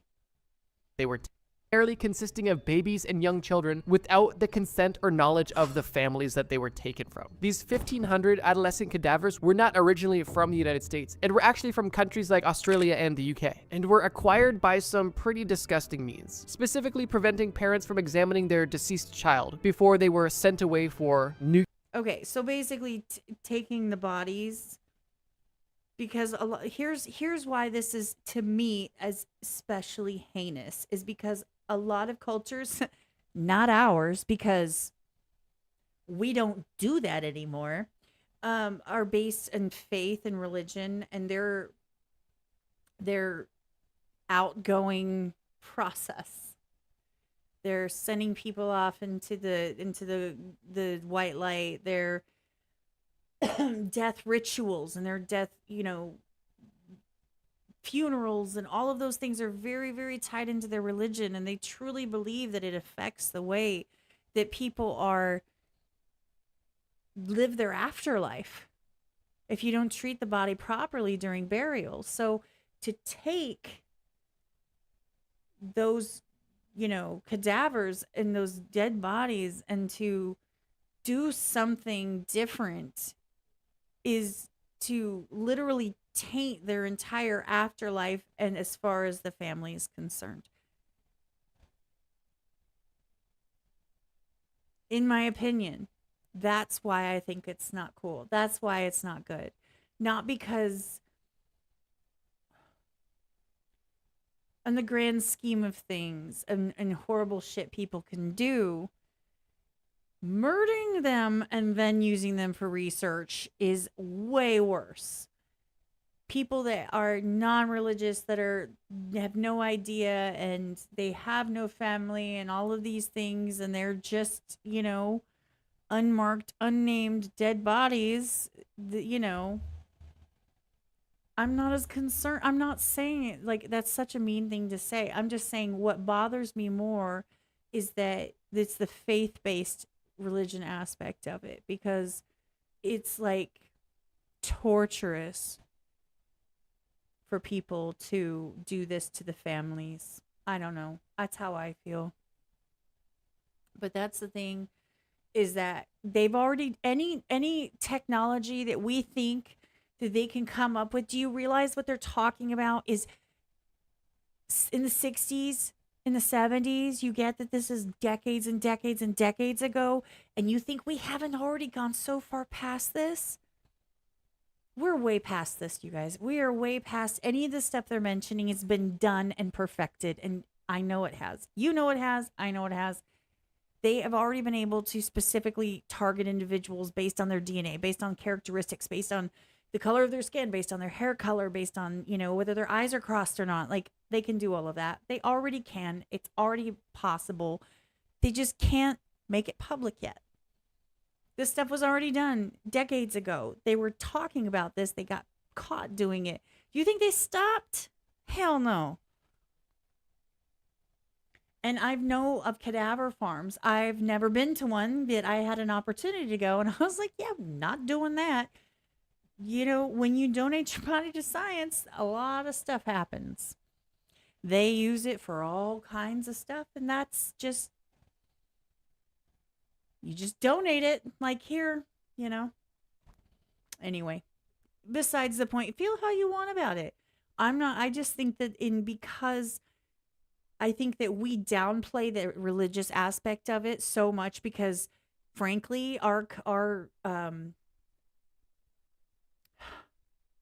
culture doesn't give a shit. It's kind of the norm to not care. This is the go-to for most other cultures in the world, is some form of religion and faith-based and rituals when it comes to death and afterlife and all of that. It's huge. It's like the basis of everything that they do. So anyway, this is my opinion. Take it or leave it.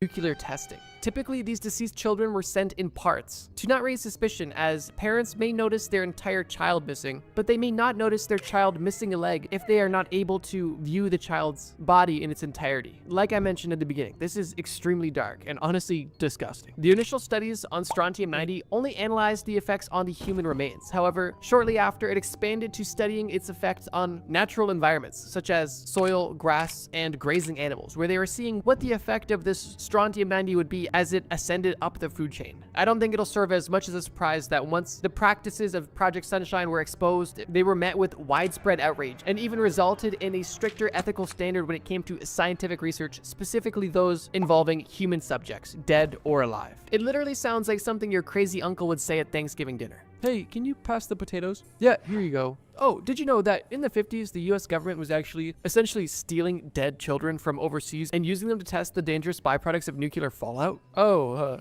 crazy. Honestly though, it sounds too crazy to be true. But one thing I've learned from researching for this video is that, unfortunately, some things are too crazy to not be true. But anyways, that's all I got for now, guys. If you aren't satisfied and want even more crazy conspiracy theories, let me know in the comments. I'll definitely make another conspiracy theory video in the near future if that's something that you want. But with that being said, ladies and gentlemen, I'm gonna thank you so much for watching this video. And if you haven't already, check out this video on screen. It's about the craziest cults from around the world. And as disturbing as that video may be, it'll probably feel like a palate cleanse after this one. Thank you guys so much for watching this video. And as always, trust me, bro. Okay, that video was awesome. I absolutely love this channel, and that was great. And I was completely enthralled most of the time. I love watching stuff about cults. I love when people escape cults and all these things. So I'm definitely going to do the whole like and subscribe thing because he deserves it. Trust me, bro. I like the tone of his voice. I like the delivery of it. I like the graphics. I think he brought up some really good points. These are conspiracy theories that were proved to be true. Opinions on the conspiracy theories are not necessarily always going to be the same. Some people might agree or disagree, with my opinions and say it's just wrong, or it's just what, you know what I'm saying? You might or you might not. You might not even want, if you've watched this far, I love you. And you sincerely, I don't know what's wrong with you, but I love you for it. Sincerely. I like that channel. I like stuff like that. I like finding out, and I like it being presented in a good way. But on the flip side, I don't just listen to what people say and immediately take it as fact and then change my whole outlook and perspective and go, oh, well, in that case, because you said it in this tone, now I have to adapt that tone and I have to parrot it. That's not a thing. That doesn't happen. You know? So for all my commentary, by the way, which so much for me not talking more than the video, I apologize. Apologize now. I'm sorry. So I'm going to end this part of the video. I'm not going off the live, but I'm ending this part of the video right now. Link is below. Go sub up to them. They're cool. I like it. Tell me what you think. Hit the like. Hit the subscribe. There's a new video somewhere.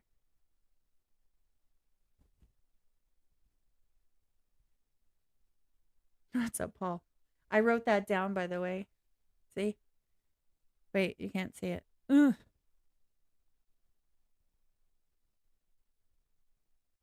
Whatever. It's written down. Okay. Look, now you can see it. There. See? I wrote it down.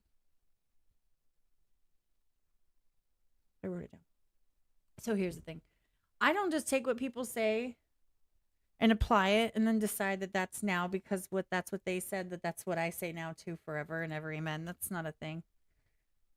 I think that's just stupid.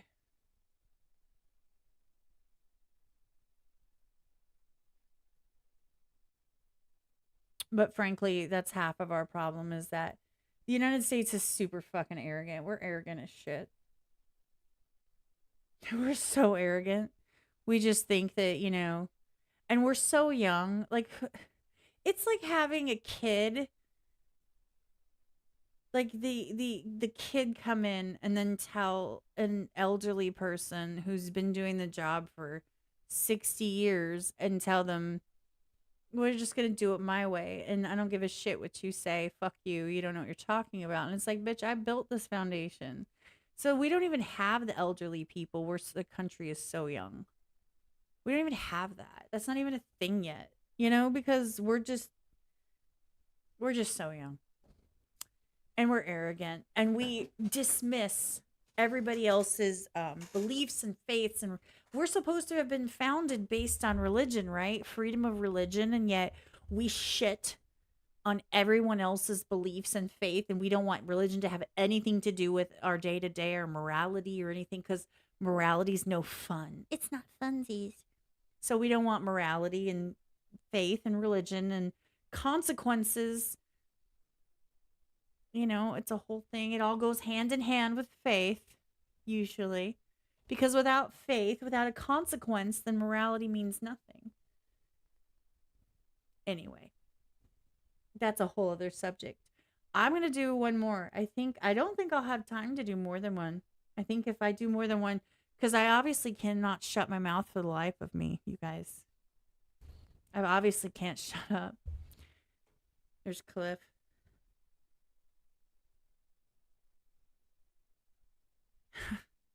That's what I thought. Wait, what?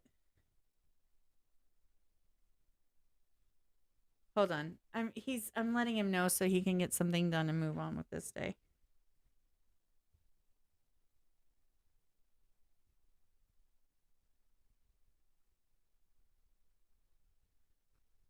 It's on the list.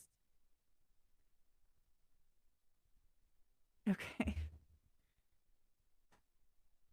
Y'all know that I work with people, and it's a 24/7 thing, because here's the thing, you got to work on everybody's schedule and, coordinate and be flexible so that when they need something done and they only have a 15-minute time frame where they can make it happen, that if you can coordinate it, you do it. That's how that works.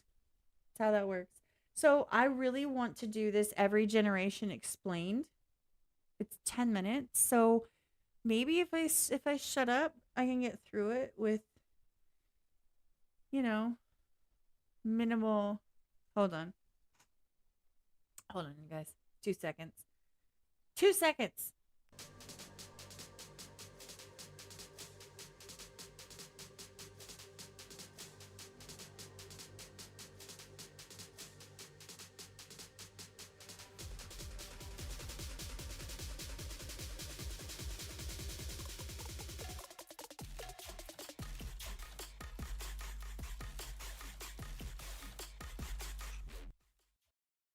Cliff said hi. Like, literally, he said hi live. He's such a dork. A friendly dork. Okay.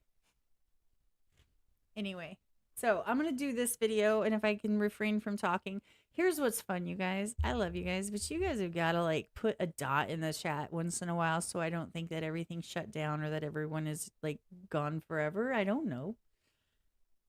I mean, like I said, I'd record these either way, but I don't see the thank you. I appreciate that. Thank you.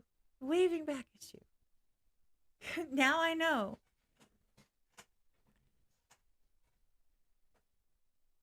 Paul, I've had these videos ready to go, since I started. And here's the thing, every single time that someone has suggested a video to me during the live stream, and I'm like, okay, I'll do it. It has nailed me.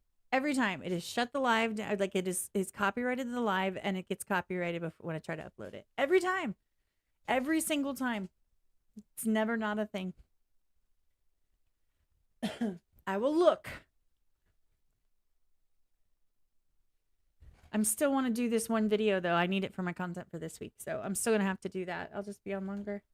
I'll be on forever and ever, even though I have stuff to do. I did make my scramble last night though. So then I have stuff to do. I mean, stuff to do. I have food. I love Nuxanor, you guys. Look at his gay Johnny Somali is 100% fucked now. By the way, look at that thumbnail. That thumbnail's pretty fire, isn't it? Is it pretty fire? It's pretty fire. I made it. Okay, thank you, Papa. I appreciate it. You guys can lurk, and it's totally cool. Does not bother me one little bit. The thing is, I just want to make sure, like, if no one is going to be here at all and no one wants to see it live, I don't need to be live. I can do this offline. Does that make sense? I do it because I like talking to you guys and getting feedback and input. And sometimes you guys say cool stuff that I didn't know. Anyway, besides the point. So what did you call it?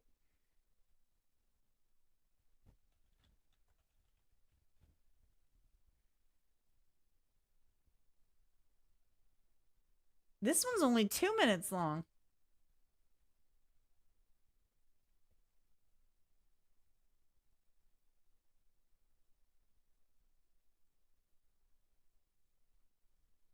Which one do you want me to do?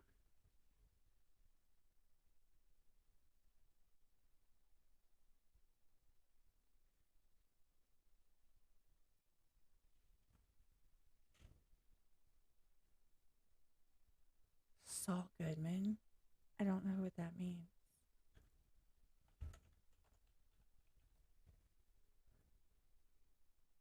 I put both in there.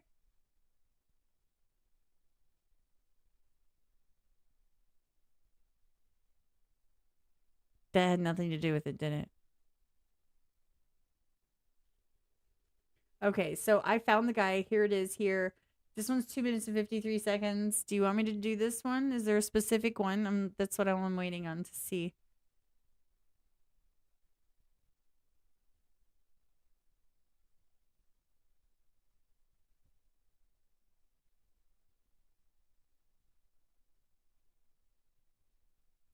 You know what, Paul? I understand what you're saying.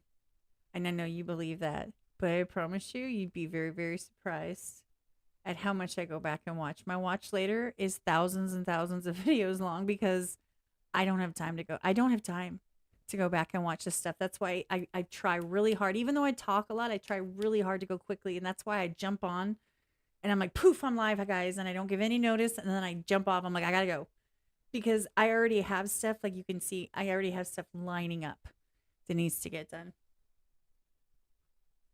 Someone just commented about Baskin Robbins. That sounds really good, actually. I should take my kid there after this. That's what I want to do, is take her somewhere to go eat. I just need to know which one. That's all. Which one to do. If it should be the 2 minute one, if it's supposed to be the 7 minute one, if it's supposed to be the 5 minute and 30 one, like which one is it? I don't know. Did you say it earlier? Let me try and scroll back.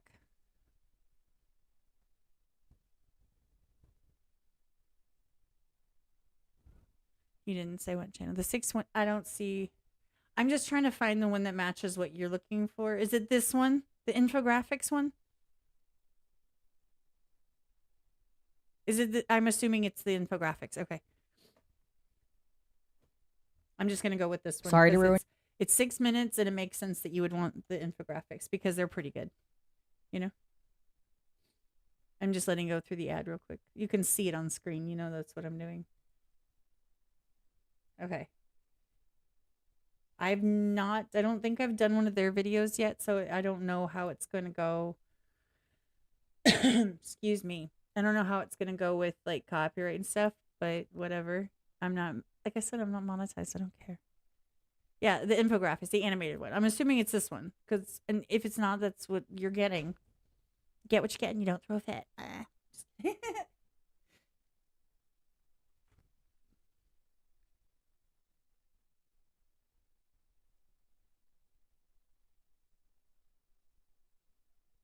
Okay.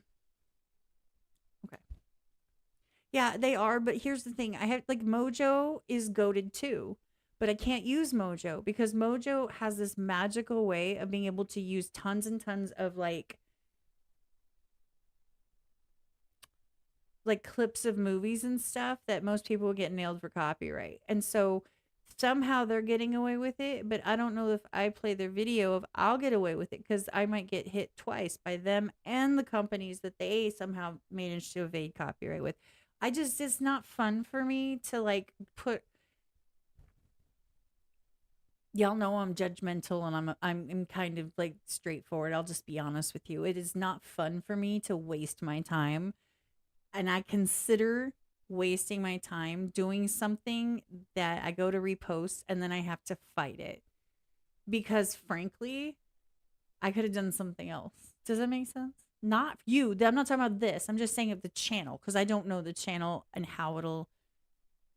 Infographics is heavily copyrighted. Complete sentences, y'all. And I've learned this. I try really hard when I'm in a live stream. If I need to like make full sentences with context. Because you guys realize there's like a 20-second delay. So, you know what I mean? So I don't know if you're talking about what I was talking about 20 seconds ago or now. That was a dumb thing to say, wasn't it? Anyway, I'm going to go ahead and try this one. And this is the luckiest unlucky man in the world. If there's like falls and weird things, I mean. Oh, Mojo. Yeah. You're right. I'm sorry. And it just came through. So just keep in your brain how long it took me to just answer that, to say something about what you just typed in chat. That's how long the delay is. So anyway, I'm going to start this video because like I said, I got to get moving. I want to be able to like do at least one load of laundry before I take my kid out to eat this morning. Or today. And I also have to upload a couple of videos now I'm aware of. And I think I have to edit a few of them. And I have to do thumbnails. So I got a lot going on. Stacks upon stacks of stuff. No, I'm kidding. I'm not trying to be a jerk. I promise. My poor kids, they know I'm like this. This is how I am, y'all. Wait till you see me in person. If you guys are going to Vegas. I'm the same exact way. If I don't like something, I literally walk away. People spend half their time going, where's Kat? And I'm like, someone was being a bitch. I gotta go. I don't have time for that. Okay, so are we ready? We're gonna do this. I don't know how to say his name. Oh well. Yes, and I will take pictures too. I posted a picture of me yesterday, but I cut my hair today, so now I gotta take another one at some point because it doesn't reflect. I'm sorry. My tank top is doing this thing because of how I'm sitting like this. So it's lifting here and I see it on the screen. It's like I can't stand it, y'all. I cannot stand it not being even. I'm sorry. I'm not really sorry. It's a quirk of mine. So is playing with my hair. Anyway. No. When you guys are talking amongst yourselves, and that's why I assume you're talking amongst yourselves, because with no context, I just can't, there's nothing I can do. And you'll see it when content creators will go into the chat and they'll start talking and they'll respond and you're like, wait, that's not even what I was talking about. Well, yeah, because they're looking from 5 minutes ago. There's no context. I'm not saying you have to use complete contextual full sentences at all times. I'm just saying I use a lot of words, okay? All right, let's get into this one.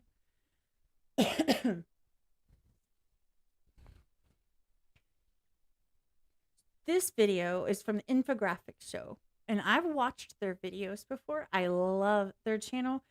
And I'm subscribed to them, actually. Problem is I don't know how they're going to handle me using their videos. I think it should be okay, but we're going to try.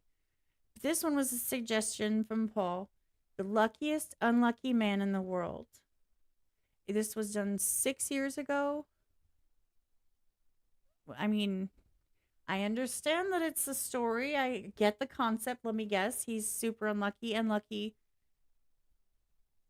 I guess.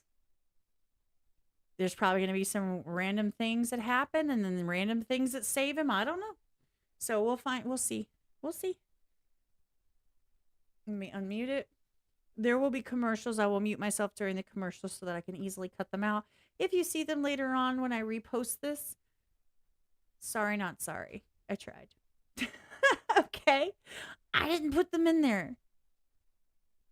Okay, so here we go. Don't spoil it in the chat. Don't spoil it. Please.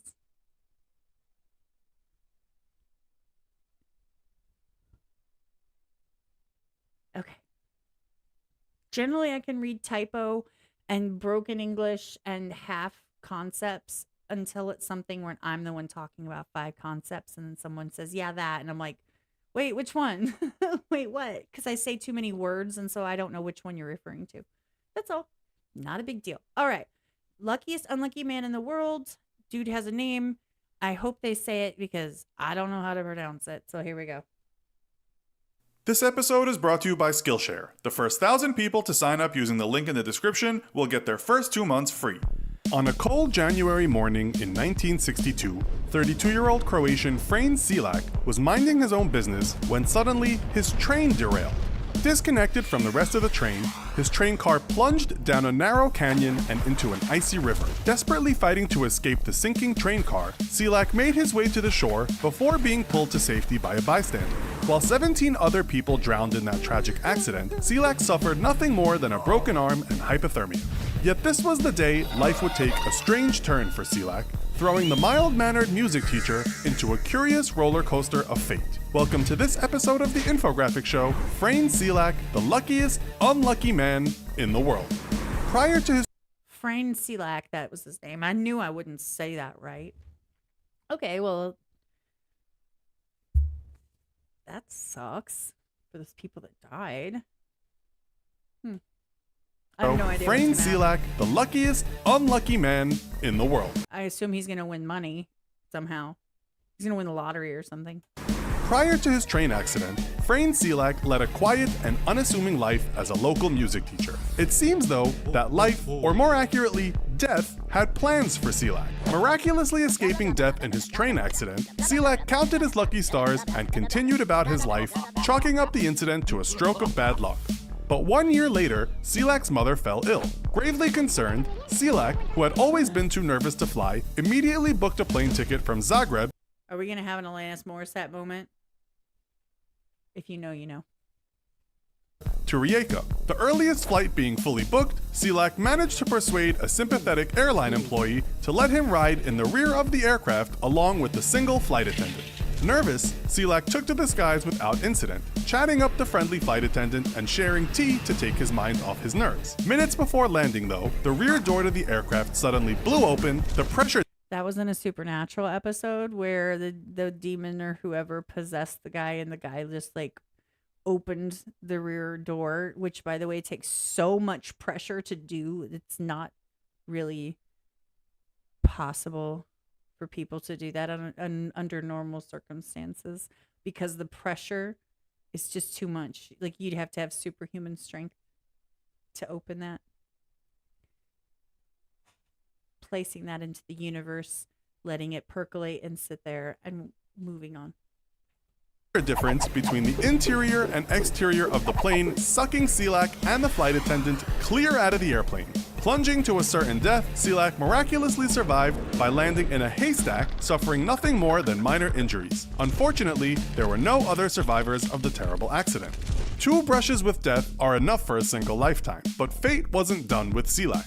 4 years later, Selak was commuting on a local bus when the bus suddenly skidded into a river. Once more plunged into icy waters, Selak managed to swim. So he's basically an entire like Supernatural season, right? And like Grey's Anatomy rolled into one. Suddenly skidded into a river. Once more plunged into icy waters, Selak managed to swim free of the sinking vehicle and make his way to safety, suffering nothing more than cuts and bruises. 4 other riders were not so lucky and lost their lives. I want to know what he Perhaps, looks like. and very understandably, deterred from public transportation, Selak purchased a car. That was the best part of this so far was that line right there. This line right here. Perhaps, and very understandably, deterred from public transportation. Perhaps, and very understandably deterred from public transportation. transportation, Selak purchased a car of his own. In 1970, while driving, his vehicle burst into flames and exploded.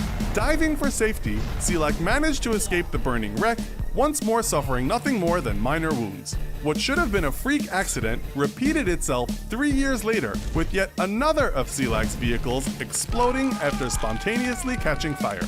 Diving for safety once more, Selak escaped this time with minor burns. Perhaps giving him a chance to catch his breath, life gave Frane Selak 22 years of relative peace, until a bus hit him while walking on a street in Zagreb in 1995.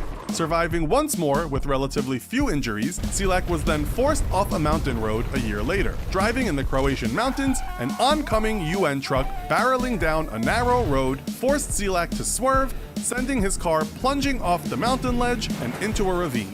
Jumping out at the last second, Selak managed to grab onto the branches of a tree and hoist himself to safety as his car smashed into the ground below.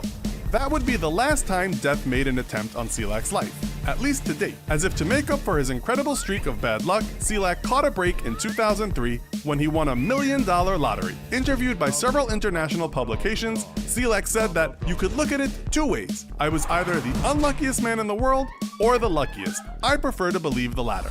Lucky or not, Selak's reputation for tragedy had made it difficult to keep friends. People around him are hesitant to get into vehicles with him or be in his general proximity, and who could blame them? Reflecting on his life, Selak told reporters, "There came a stage when I was lucky to have friends at all. Many stopped seeing me, saying I was bad karma." A number of Selak's friends also commented, "Put it like this, if I heard Frane had booked a flight or train, I would cancel." Selak's long streak of bad luck seems to be over, but with so much international attention falling on the man, doubt about some of his claims have begun to spring up. Many doubters point to a lack of official records documenting any fatal plane or train crashes in 1962 or 1963, and in an interview with the BBC, either Selak misstated his original story or a reporter miswrote it, giving the first year of his accident as 1957 and not 1962, and saying it took place on a bus instead of a train. Inconsistencies have also popped up in Selak's own telling of his stories, with Selak claiming in 2003 that he'd been playing the lottery consistently for years before finally winning, but when re-interviewed in 2010, he claimed he'd won the jackpot on his very first time playing. Details tend to become murkier the longer a story is retold, and with Selak now in his late 80s, it's understandable if there are some inconsistencies. The nature of Selak's incredible escapes from death also makes them fodder for skeptics, yet Selak and those close to him stick by each story, and real or not, Selak has had to bear the stigma of being incredibly unlucky from friends and family alike. If real though, Selak is truly the unluckiest man in the world, and it's nice to see that life finally granted him a consolation prize for trying to kill him, even if it took 70 years. What are the odds a man could live a life of such good and bad luck? Well, if math interests you, why not take one of the many mathematics courses available on Skillshare and calculate those odds yourself? With classes on basic multiplication rules, all Okay, I love infographics. I'm not sitting through that Skillshare ad. Okay, let me say this. First off, he's not the unluckiest man in the world. He is the absolute luckiest man in the world. If that is the case, if all of that is true, and I'm not talking about semantics, I'm not talking about it was yesterday, not tomorrow. It was the 30th, not the 31st. It was, a Tuesday, not a 74th day of the year. Stop. If even a quarter of these things are true, he survived. Therefore, he is the luckiest. Now, my brain tells me that. Did you guys ever see the show Heroes? Or the 4400? Supernatural? There are just. Have you ever seen a superhero movie? Have you ever seen a combination of weird things? And, you see all these concepts of people having things. He's like every action movie, but in real life. So, like, all of our action heroes go in, they fall off of a train and they survive, and it makes zero sense. But, okay. Right? So he's basically the personification of all of that. Whether you believe it or not, whether you agree or not, I would have loved. Number one, I want to see what he looks like. I'm going to Google him. I'm going to look I want to see what he looks like. Yeah, falling from a okay, no, see, I stopped before the hay bale because Paul just said the hay bale scenario was the wildest for me. That's the one that actually made me go, because I literally just saw this episode of Supernatural season 1. The demon opens the door on the plane and everybody gets sucked out. Like it's a whole thing. Okay. But the pressure that it takes now, the pressure that it would take for someone to open that, they don't just open on their own. And it's like a suction. Like it doesn't, oh, the lock broke. So it just kind of flopped open. That's not how that works. It's a whole pressurized thing. For that to have happened is actually more ludicrous because, and yeah, going down, how high up do planes go? I don't care. A 10-story building and landing in a hay bale and surviving is weird.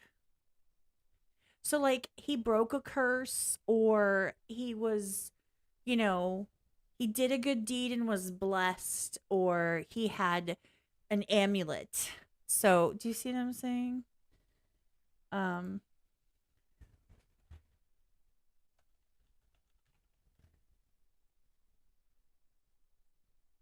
Okay, and here's the thing.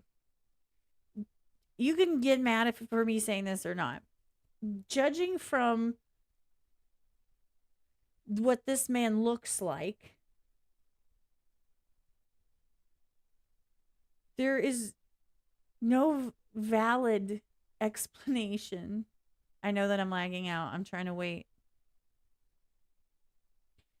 It's because this site is loading all of this crap in the sides and around the edges and the ads. This man has no, it's still trying to load. That man has no excuse for being able to survive any of that. He's not built for it. He's not fit. He's not strong. He's not trained. He's not any of that. It is just pure fucking coincidence, and whatever amulet or magical symbol he has tattooed on himself or whatever, or he has like a guardian angel who's just like really killing it right now. Either way, for whatever reason, that's crazy. That's I would love some proof of any of this, just for my brain. Is it necessary? Not really. I just think that this whole story is so wild. Look at him.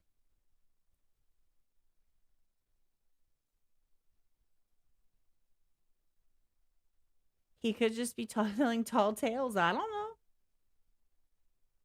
We don't know. Anyway, that was interesting.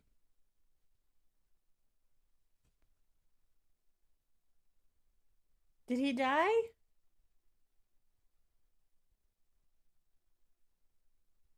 Wait, what?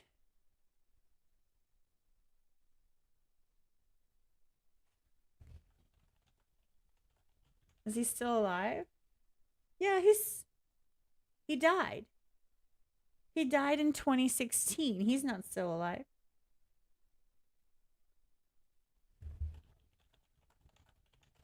Wouldn't it be ironic if his 9 lives are gone?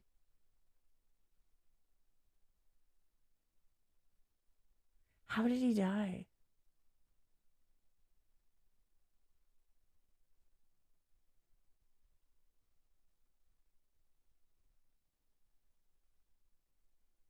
Why is it not telling me? I feel like this is a conspiracy. This does not help. He died in 2016. Why are you talking about 96?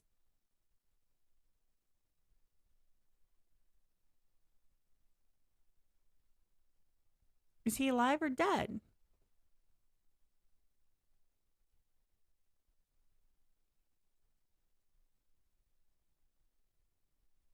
The probably false story.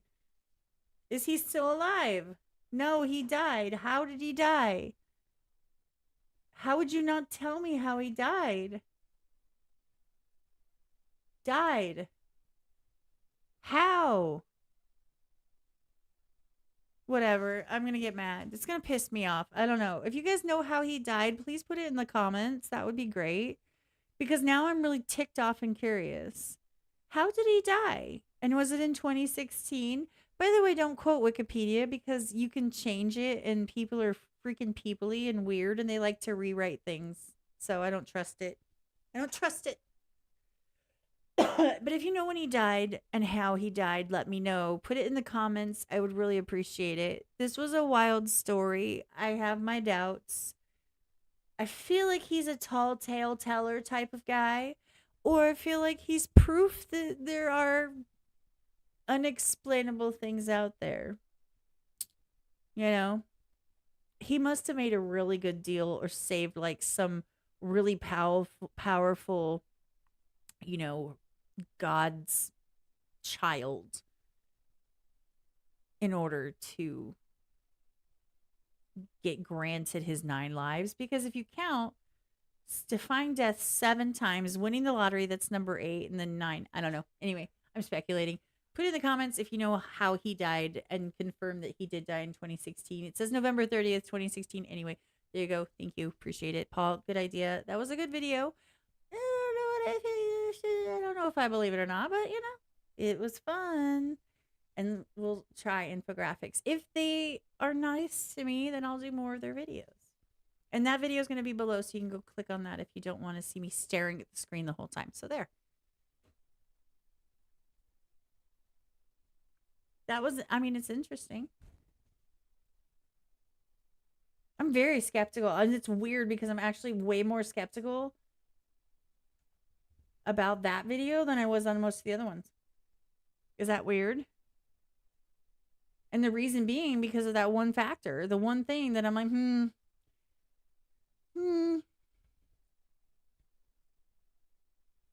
Good morning, David. I have one more I'm going to do today. I really want this every generation explained. It looks interesting. The rest I will save for some other time. I've been on here for...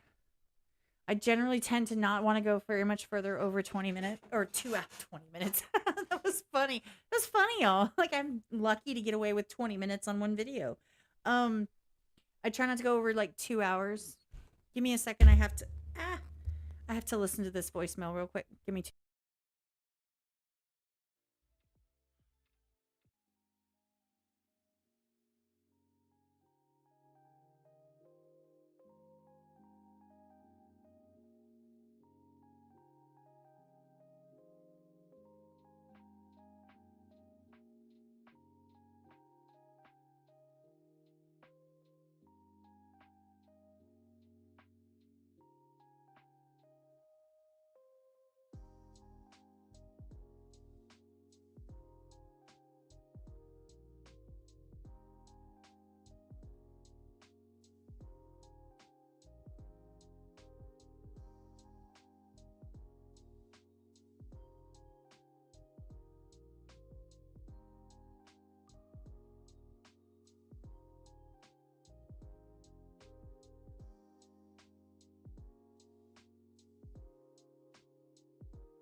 Okay, I'm back.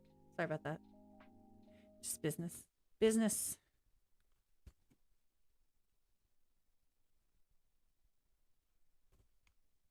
Not like it matters. That was Cliff. We're trying to coordinate some videos and stuff. We're trying to coordinate like what I do with what he was doing. And, you know, he decided to be up half the night recording videos, which is great. So huzzah. There's going to be more videos coming this week, you guys.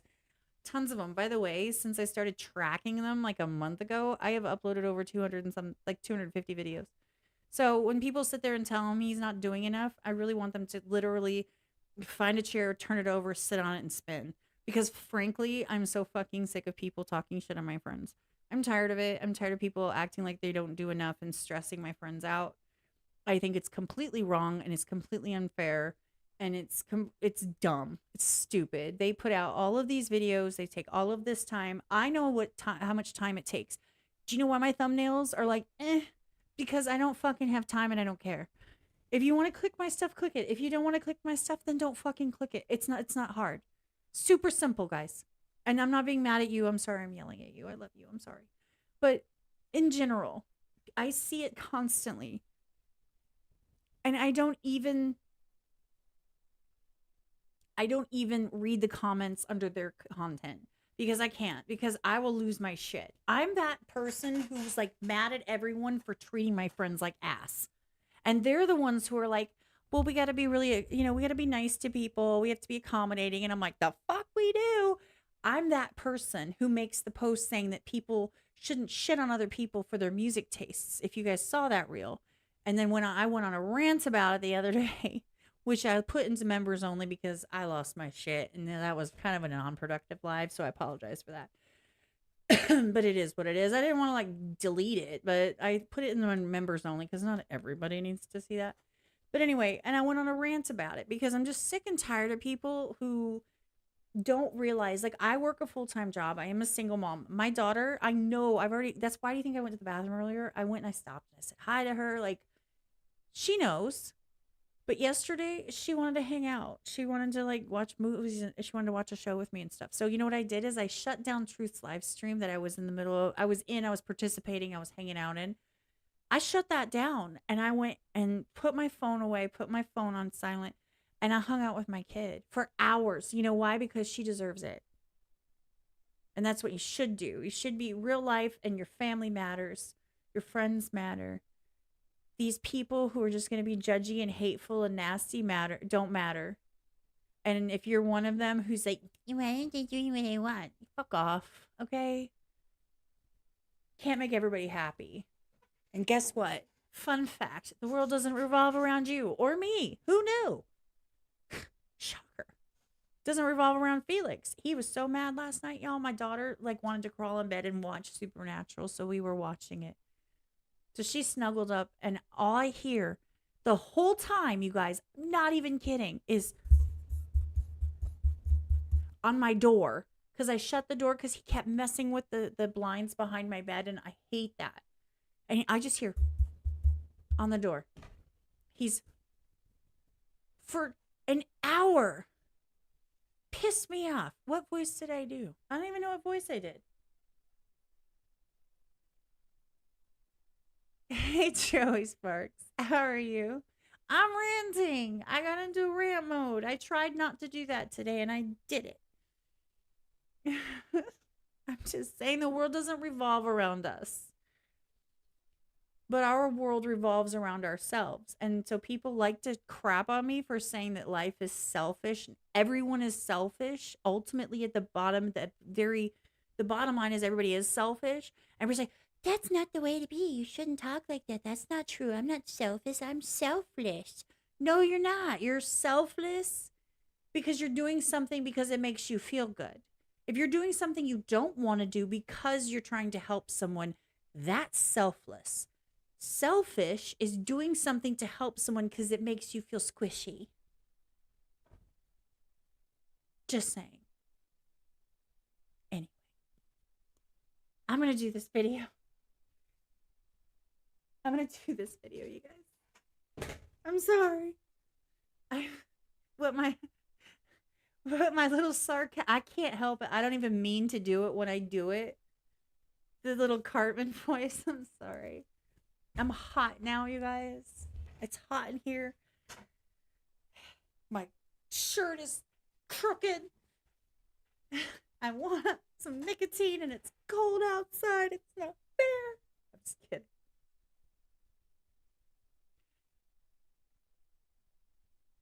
I cut my hair this morning and it's finally dry. Did you notice from the beginning of stream till now?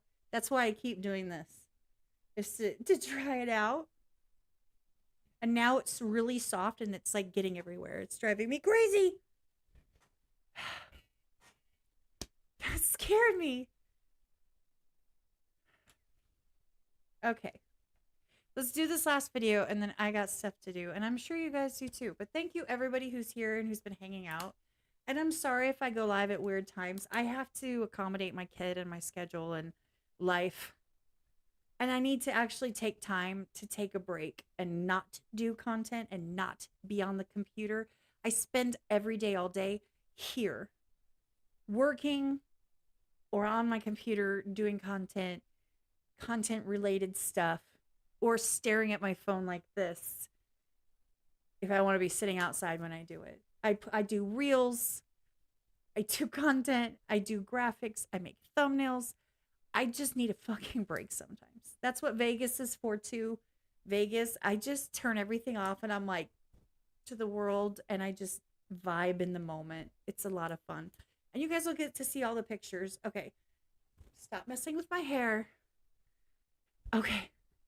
Are we ready for the last video, you guys? I'm sure you guys are like, oh my God, shut up and play the video. I got you. I got you. I got you. No promises that that voice won't come out again. It's a thing. I can't help it. It's unintentional. By the way, I'm venting. This is me venting my jacket. This is me getting like, by making this shoulder cooler because it's hot under the lights and with my hair down, I feel, it makes me feel like I'm not as suffocating.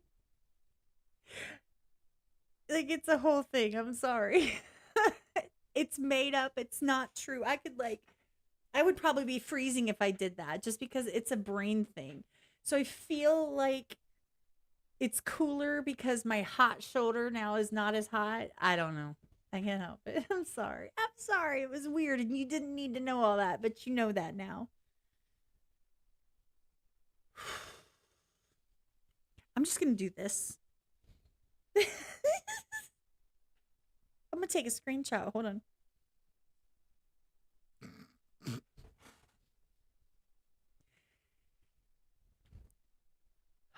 My daughter shared a video. I'm busy, honey. My other daughter. That was bad. I'm sorry. Okay. Okay, I'm done. I'm done, you guys. I'm done. I did take a screenshot of that, by the way. Like, I really took a screenshot just because I'm probably going to use that for something at some point. I'm going to claim to be unhinged, or I'm going to make it a sticker in my... I'm going to make it a sticker in my Discord. And look, I'm crooked again. Stop it. Okay. Now I just look like I just... Who cares? What's up, Bridget? You're missing all the things, babe. I'm losing my mind. Losing my sight, losing my mind. Wish somebody would tell me I'm fine. Okay. So this is going to be the last video. This one is by the infographic show. Wait, didn't I just do one from the infographic show? Wasn't that what I just did? Wait. Wait a minute. See, I was going to try the infographic show with this video, and then you suggest the other video, and so I did that one instead. So now I have two by this unknown that might nail me. Hello, Joel. Hello. Hello. Hello. Y'all know exactly where that's from, and if you don't, then you are too young to hang with me. No, I'm kidding. Okay. So this one is called this is a video that I found that I'm really interested in. I want to see what their take is. I don't know where they're going to go with this. It's called Every Generation Explained in 10 Minutes by the Infographic Show. It was made 4 months ago. I would truly hope that I can get through most of this without making more commentary than the video, because as much as I like talking points, there is a point where I'm like, it's like the pretty clips of the video in between my lengthy ranting. So I'm hoping to be rant free today, at least for this one. I know that most people love these videos. That's great. I just hope you guys, this is something that sounds so stupid, but it's the truth. And anyone that's like hung out with me in live streams and knows about the music video things with me, I don't care as much about the video as I care about the content. I care about the way that it's said. I care about what they're presenting. I care about a little bit of humor, some snark, some, stuff like that. I don't need bells and whistles. I don't need cutesy things dancing around on screen. I don't need any of that. I need it to be a video with the information that I expect. I understand that most people love a cool video. That's not going to impress me. In fact, I don't like it when it's over the top and pointless. I do want to know why the last one we watched, the guy was half and half. He was red on one half and like beige on the other.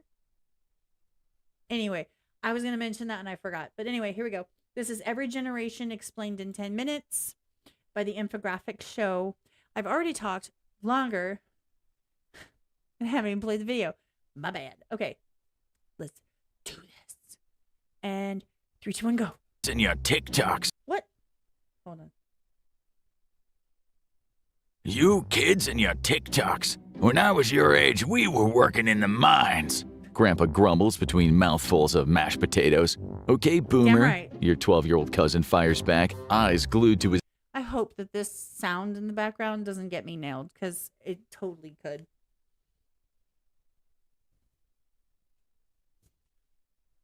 iPhone, skibbity toilet. And there What? you are frantically Oh my God. scrolling back, eyes glued to his iPhone, skibbity toilet. And there you are frantically scrolling through job listings trying to find a side hustle to cover, well, living. But how did we get here? Why does it feel like the generations are at war? It wasn't always like this. Sure, back in the 1800s, they probably complained about how those darn 1812ers were ruining the revolution. Dude, growing up, we were at war. Absolutely. It was the music we listened to. It was the lack of respect that we were holding towards, our elders or rules or society. It was, the introducing sex and cursing and bad, inappropriate language into mainstream, into our everyday lives that was always like at least shocked a little bit. Now, in the hindsight, I look back and go, I wish we hadn't done that. I wish we had just kind of stuck with the whole status quo, because now look at us. We just can't freaking stop getting worse and worse. That's what we were at odds with. Because we did, and the difference in the generations is we don't get it. So we don't have that anymore because there's not as much of a gap between our generation and like the last 2 generations. But the people that we were fighting with were in world wars. They were in wars. My grandparents were in saw the Great Depression. Like, we have no right to speak on 90% of the crap we talk about. We have no clue what it's like. We've not lived it. We're sitting here encouraging and advocating for all types of behaviors that we just have nothing to say about. We shouldn't say anything about. We need to shut the hell up. We don't know what we're talking about. Anyway, I'm sorry. I digress. We were at war with like our parents and grandparents and, bucking the status quo, but maybe not as much as now, because now everyone thinks the new generations are insane. Completely insane. He just said skibbity toilet. Need I say more? That's it. Right there. Mic drop. Skibbity toilet. Yep. You no longer, your opinion just doesn't mean anything anymore. Revolutionary Wars generation's hard-fought legacy. Darn 1812ers were ruining the Revolutionary Wars generation's hard-fought legacy. But this idea of labeling people by generations and turning it into a culture clash, that's actually a 20th century invention. Generations used to be simple family labels until someone decided, hey, let's study this and fight about it. And now we have 7 distinct generations, each thinking they're doing things right. But why does this feel like a battleground for who's really to blame for the world's problems? That's exactly what we're breaking down in this episode. Eve to me is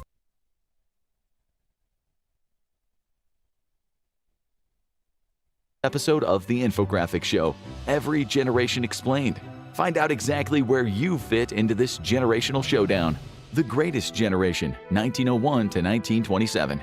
This generation was born at the start of a new century filled with promise, progress, and excitement. But naturally, history had different plans. The early years of this generation would be filled with massive upheaval, with many seeing World War I unfold and being haunted by the specter of the Spanish flu. But amid this, they saw many leaps in culture, as the Roaring Twenties took off and brought jazz and swing music to the mainstream.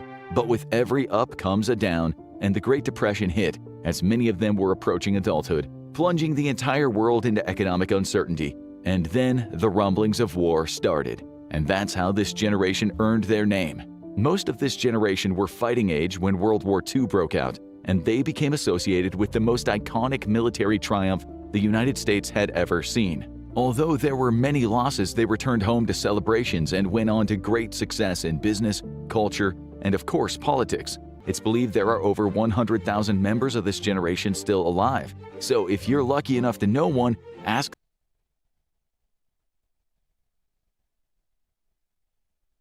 I was looking to see when this was made. I was like, all my friends died so you could play Fortnite?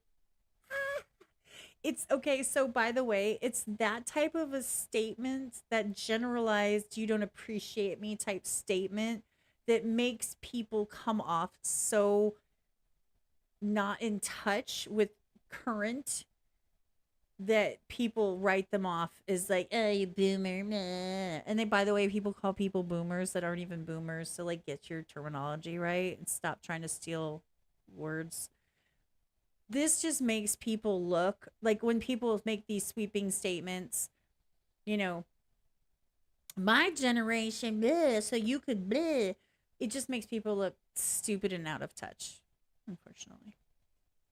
Them to tell you a crazy story about the good old days. With a legacy this large, no one cares anymore. Nobody wants to learn from previous generations. They're so selfish and self-centered that all they care about is themselves and what they've done and what they can do and what they're gonna do and how it benefits them. They don't want to learn from previous, because as far as they're concerned, it's just not, it doesn't matter. It's been trained into them to not give a shit, and we allow it.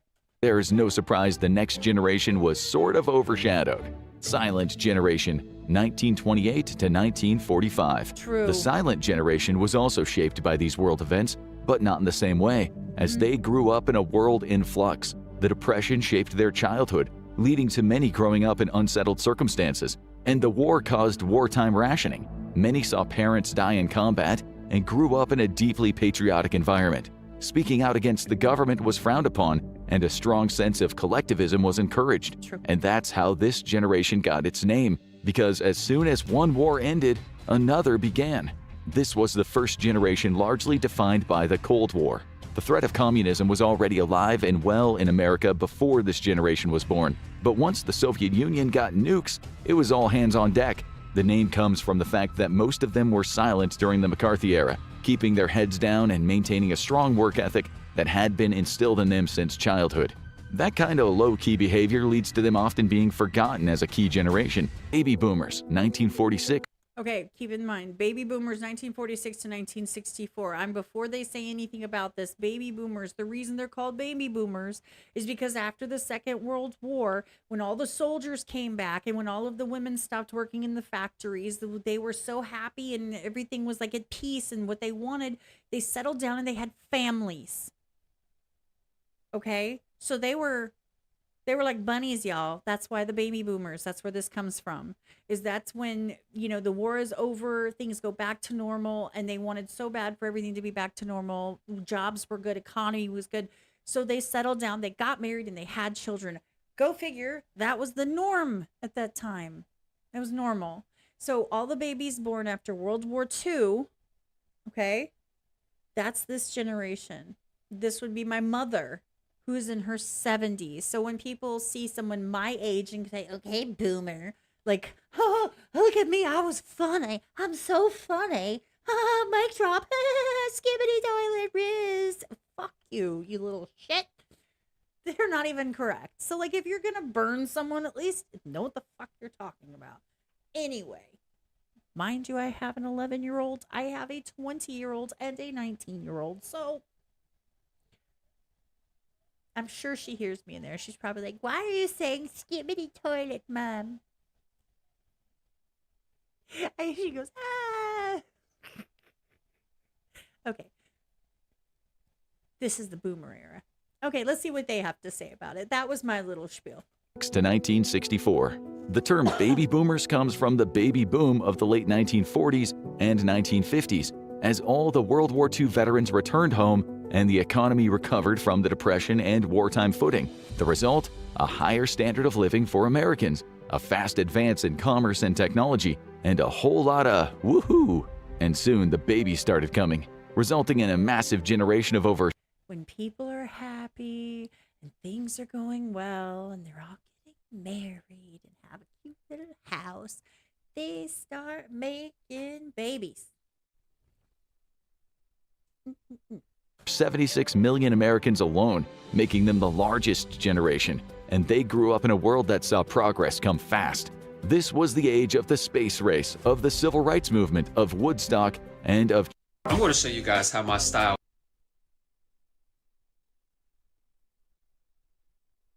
Changes that led to what most people view as a typical American childhood. But it was also an age of uncertainty and terror. If the words duck and cover cause you to dive under the nearest table, you might just be a baby boomer. This was the era when nuclear annihilation was the clearest and most present. We had that, except we did tornado drills. They don't do those anymore. Fire drills, tornado drills. Like, you have to learn how to, like, fold yourself into a little ball in the middle of the hallway all together. Annette knows. I see you, Annette. Threat, as events like the Cuban Missile Crisis brought the world to the brink. Thus, baby boomers were raised to be cautious and deeply patriotic. But this was also the era of the Vietnam draft and the massive anti-war movement that followed, something that continues in how they impact politics to this day. They've had. What is the phrase? You guys know it. You guys know it. Hard times lead to, you know what I'm saying? That circular argument. Like, good times lead to soft men, and soft men lead to hard times, and hard times lead to, you know what I'm saying? I can't think of it off the top of my head. Don't judge me. Put it in the comments. Who cares? I love that phrase. I did it horribly right now, but that's the thing. They had patriotic soldier family people, family. Okay. Their children who grew up with that positivity, that good economy, that solid family union. Give me something else. I don't like it. Like, you know, they had to, we got to do drugs and be hippies. And I mean, don't get me wrong. I'm not mad about it. It's just interesting. It's interesting because it's the parents' fault. It's our fault, you guys. We let people do shit. Anyway, you guys know what I'm talking about. Whatever. Leave it at that. Had 4 presidents: Clinton, Bush Jr., Obama, and Wait, this was my era. Wait, did I skip an era? Hold on. I skipped something. Trump. To this day, war movement that followed, something that continues in how they impact politics to this day. They've had 4 presidents: Clinton. Why is this? Wait a minute. What are you talking about? Hold on. What did I miss, you guys? I like how that said my precious. I didn't see that last time. My precious.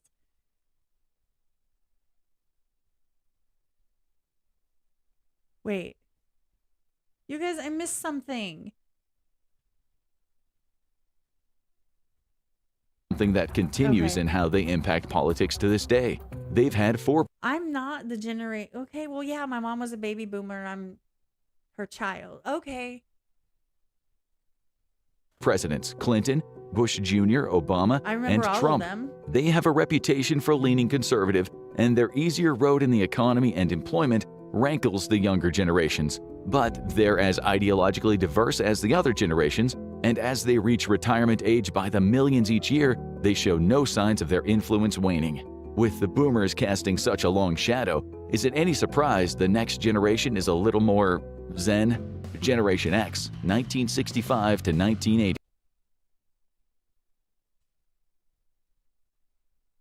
No. This is not my generation, y'all. This is not me.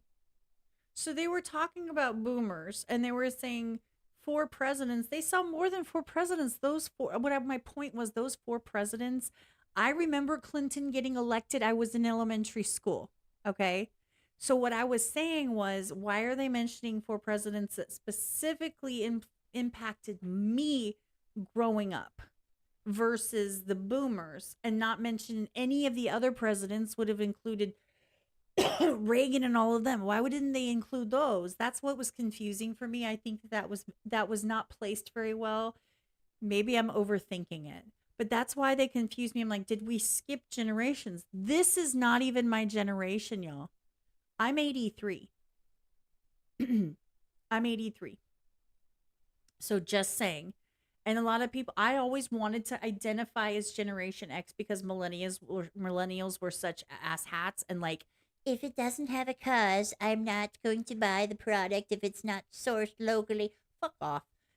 That was how they used to be, but now millennials my age are basically just kind of sort of the same as this. So I'm okay with being identified as a millennial because we're not as obnoxious as because here's the thing. Now we have Generation Alpha. So ain't nobody gonna look stupid compared to them. Thank you for making us look good with our stupidity. Good times, soft men, hard times, strong men, back to easy times. Yes, easy times make soft men make hard times because, yeah, yes, that. Known as the slacker generation by many of the older generations, Generation X largely escaped one major trial by fire, a major war that swept them up. While the baby boomers largely fought in Vietnam, this generation saw the latter days of the Cold War as tensions started to slowly ease. The most significant war of this period, the Gulf War, was a limited conflict that didn't involve a draft, and that led to them becoming far more involved in domestic affairs and far more willing to question the powers that be. This was the era where LGBT rights became a key issue, and when the AIDS epidemic swept the world. I remember that and while the world might not have been in as much danger of immediate annihilation, change was going to come fast, and much of that cultural shift would be on the TV. Today, Generation X is the most associated with not what they did, but with what they watched and listened to. This is the era that MTV came on the air, and the beginnings of the grunge movement stepped into the stage. Thinking about starting to run on the treadmill. Some of the dumbest commercials. It also saw a disturbing rise in kidnappings and the rise of the satanic panic, as fears shifted to the home front and parents became more protective of their kids, spelling an end to the age of free-range childhood and the beginning of helicopter parenting. Bring back free-range childhood. My child is allowed within reason to be independent and do her own thing. This whole helicopter, how are we gonna fuck off? No. How are you ever gonna? This is what causes these children to be incapable of dealing with adult lives. They can't figure it out. You know why? Because you cut their crusts off. How hard is it to pull your crust off of your own fucking sandwich? What is wrong with you? I digress. I'm sorry. I was that chick in school with the hemp necklace with a mushroom on it. I have a picture. I'll have to find it, you guys. I was wearing a blue hoodie like this, the zip hoodie, with a tank top, my hair about to here, with my hemp necklace, and my by the way, this is from Vegas last year. Bridget got me this. I have never taken it off. We're the queens and kings of the friendship bracelets that we never take off. And I had them I had 15 on each arm. I had tan lines from them. That was me, y'all. I haven't changed. Anyway, I digress again. Much like the silent generation, this generation is often seen as overshadowed by the one sandwiching it, and it has never had a president even as its older members approach 60. Now it's time to shift to the kids. The That's interesting. We've never had a president from that era. Really? Huh. No, really? Even as its older by the one sandwiching it, and it has never had a president even as its older members approach 60. Now it's time to shift to the kids. Wait, they're how old now? Millennials, 1981 to 1996. Coming of age as the Cold War breathed That's me. 83, baby. its last and a new era began, the millennials are associated with one thing more than any other: technology. This generation experienced a lot of whiplash in their early years, growing up in the era of Toys R Us and wall phones as kids, seeing the internet born as they grew up, and entering a new digital landscape as they hit high school or college. For the millennials, especially those who saw the calendar roll over to 2000 as they approached adulthood, Y2K, baby. I was at Rock and Bowl. Let's go. Where were you on Y2K? Did you for even a second go, I did. the world seemed full of promise and excitement. Surely it was all uphill from here. But just like the greatest generation, history had its way of throwing a spanner in the works. As soon as the new millennium rolled over, chaos seemed to ensue. A near-tied presidential election with a controversial resolution led many millennials to become dissatisfied with politics. The 9/11 attacks in New York and Washington kicked off a global war on terror. R.I.P. I mean, seriously, that I will. And I know that every single person that is in here was present and alive and aware when this happened. I don't know if you knew you were. I do. I remember. I caught the news and everybody's shocked. I was in the basement. I've talked about it in the past. The basement, my ex-boyfriend's house, at his grandma's house, and she was a mean bitch. And I hated the basement. And the basement is one of the reasons that I hate dogs. I'm not a friend of dogs. Like, you enjoy your dog, just keep them away from me. Don't touch me. Dogs creep me out. Anyway, the TV down there, we turned it on and we caught it as the second plane hit. So I was watching, going, what the fuck? What is going on? What is going on? And then I'm like, wait a minute. Whoa, wait. And then the second one hit. So I know where I was. It was in Grandview, Missouri at the time.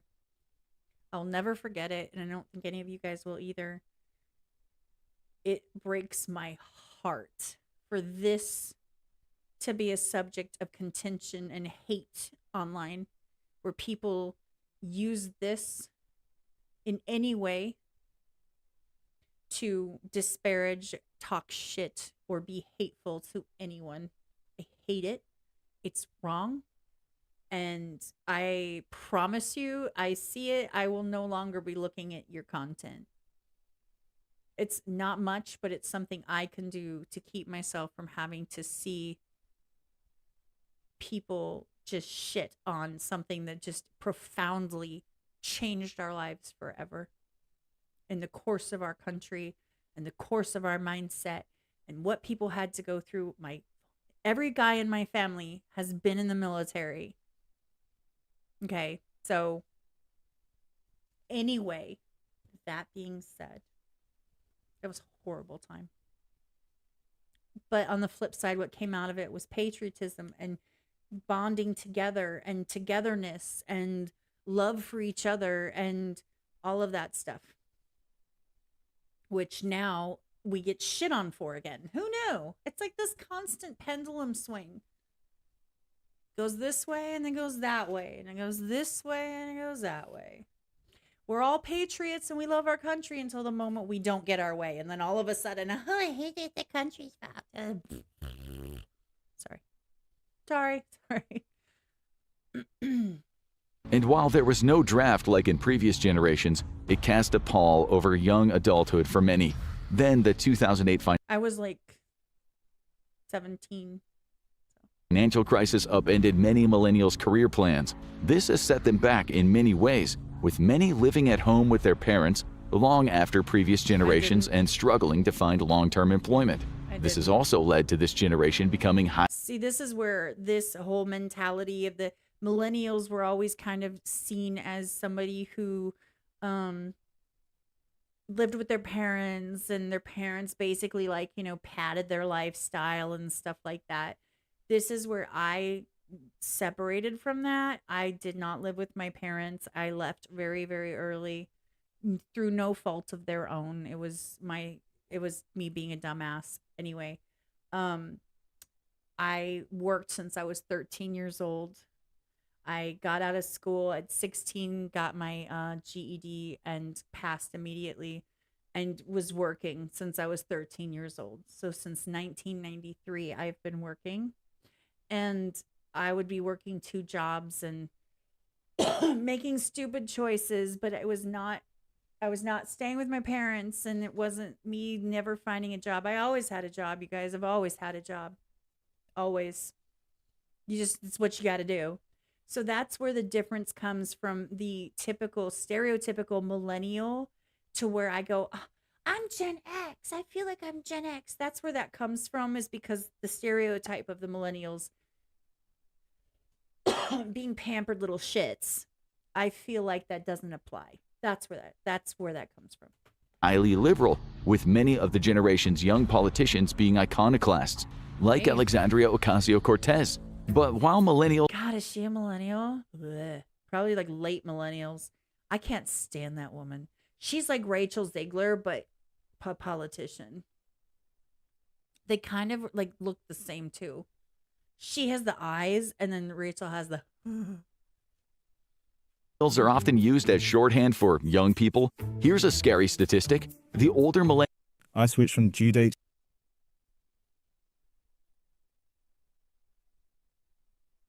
millennials are now over 40, which means some of them are already grandparents, which means it's time for someone Not me. else to say, okay, millennial. Generation Z, 1997 to 2010. If millennials got a crash course in technology as they grew up, Gen Z are digital So my older 2 children are in this era. So this is my older 2 children.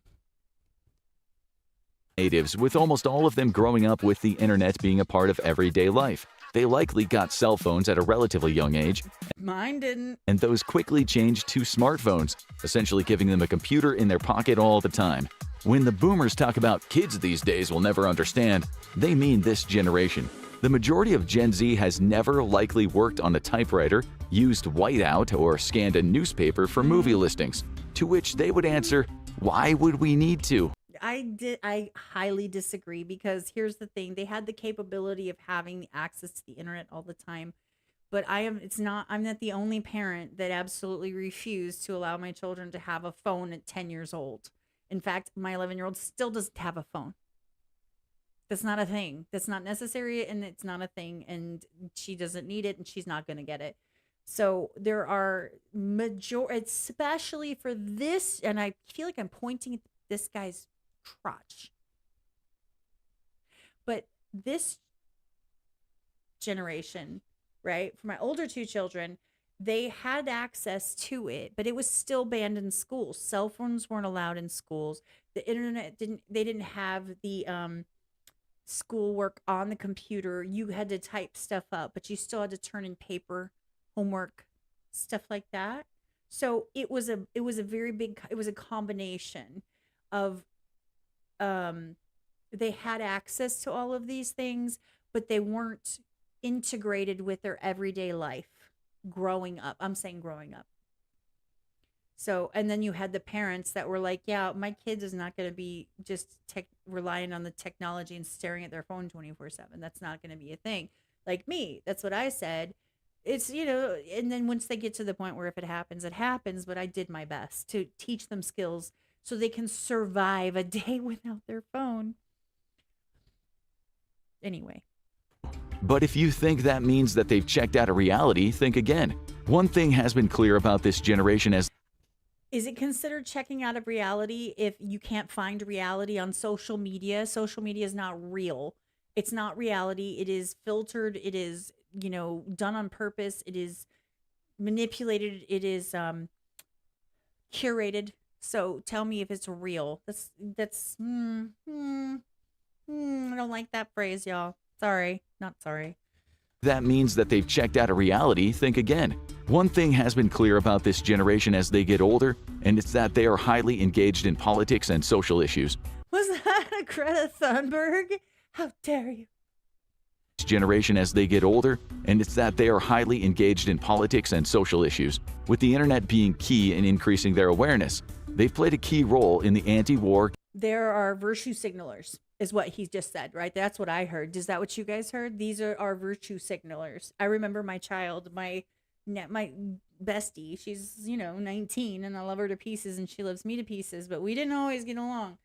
And I remember being called all sorts of names and told that I was a piece of crap because I didn't virtue signal for some of these things, but she was pressured socially into agreeing with and posting about, but then she was being yelled at for posting about stuff that wasn't her business to post about, but if she didn't, then she was against them, and you can't win, unfortunately. So, but this is the virtue signaling generation. I'm glad that you're pointing that out, Sir Graphics Man. Gun control and anti-climate change movements, but often prefer confrontational protest movements to voting and organizing in the traditional way. This has caused no shortage of headaches for older generations, but progress. Because it's like, oh, yay, you're shaking your fist in the air and stomping around. Cool. Usually only goes one way, and it's still uncertain how they're going to impact politics around the world as they get older, which raises the question, what is the next generation going to look like? Gen Alpha, 2011 to question. This is my daughter who's in the other room. Mark. How do you judge a generation that's just barely started? Well, Fidobot Riz. What? Skibbity Riz. She's like, ah. She hates when I use those words because I love my daughter to pieces. She cringes over this shit. She calls it brain rot. She hates it. She's like, she loves looking at my face when I see it because I'm like, oh, by the way, there's a bunch of TikTokers that she found for me that we're going to go through at some point, and you're going to love it because I'm going to be doing this the whole time. Like, what the hell is this shit? You guys will be surprised at the stupid shit people do. I should have done that today, but I didn't think of it. If you ask most older people, they have no problem. Much like Gen Z were digital natives, Gen Alpha are smartphone natives, which means they've never known a world without the constant stream of information at their fingertips. This has led to worries from teachers about them having trouble with reading and attention span, as they're just so used to getting their information from short-form video like TikTok, and they're growing up just as AI becomes a massive concern.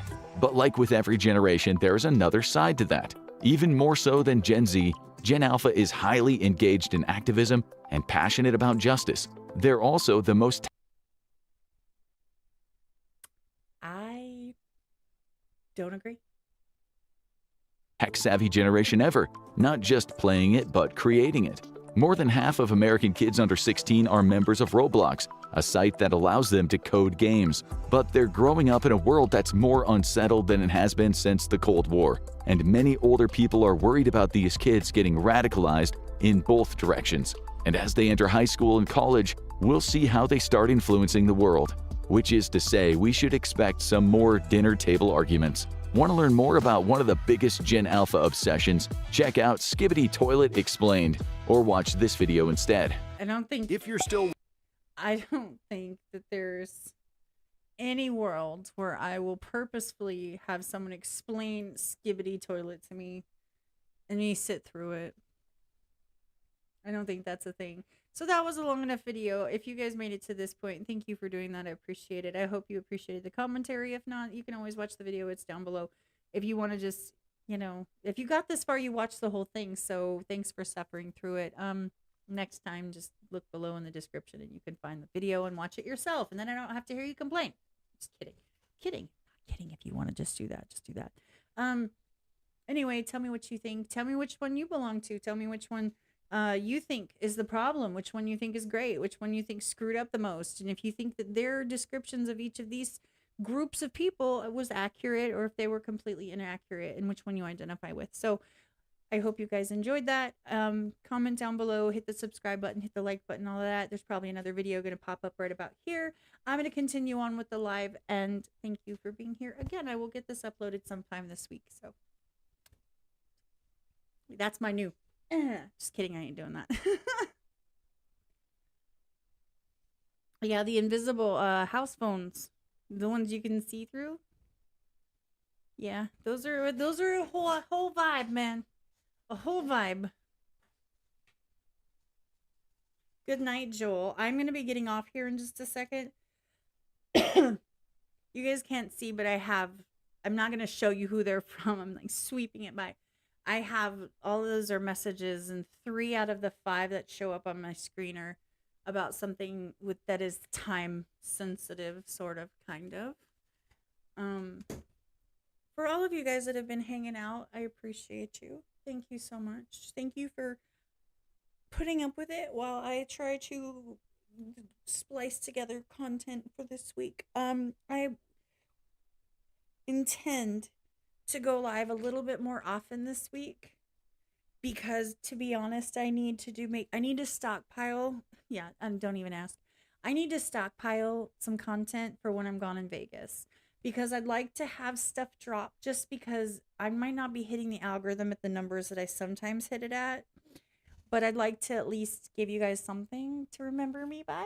I'm just kidding. I try really hard ever since I did it a while back to not go completely silent and disappear on you guys. Excuse me. So I'll get those lined up to get posted. There's another video posting tomorrow from yesterday, and then I will have these lined up throughout the week to drop as well. I have a bad habit of dropping everything right away, and then I have nothing left, which is stupid. You'd think that I would know better, but anyway, I hope you guys have a good day. If you need me, you know how to reach me. You can drop a comment. I wouldn't suggest it on my community post because, it takes me like 75 clicks to figure out how to get to my community posts, and it doesn't tell me in my YouTube studio, really. So send me a message, hit me up on Discord, or drop a comment below one of the videos.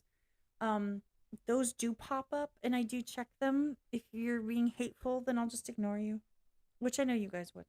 So, anyway, I will leave this up for people to watch if they feel like it. Some people like to watch the whole thing and see all of the shenanigans in between.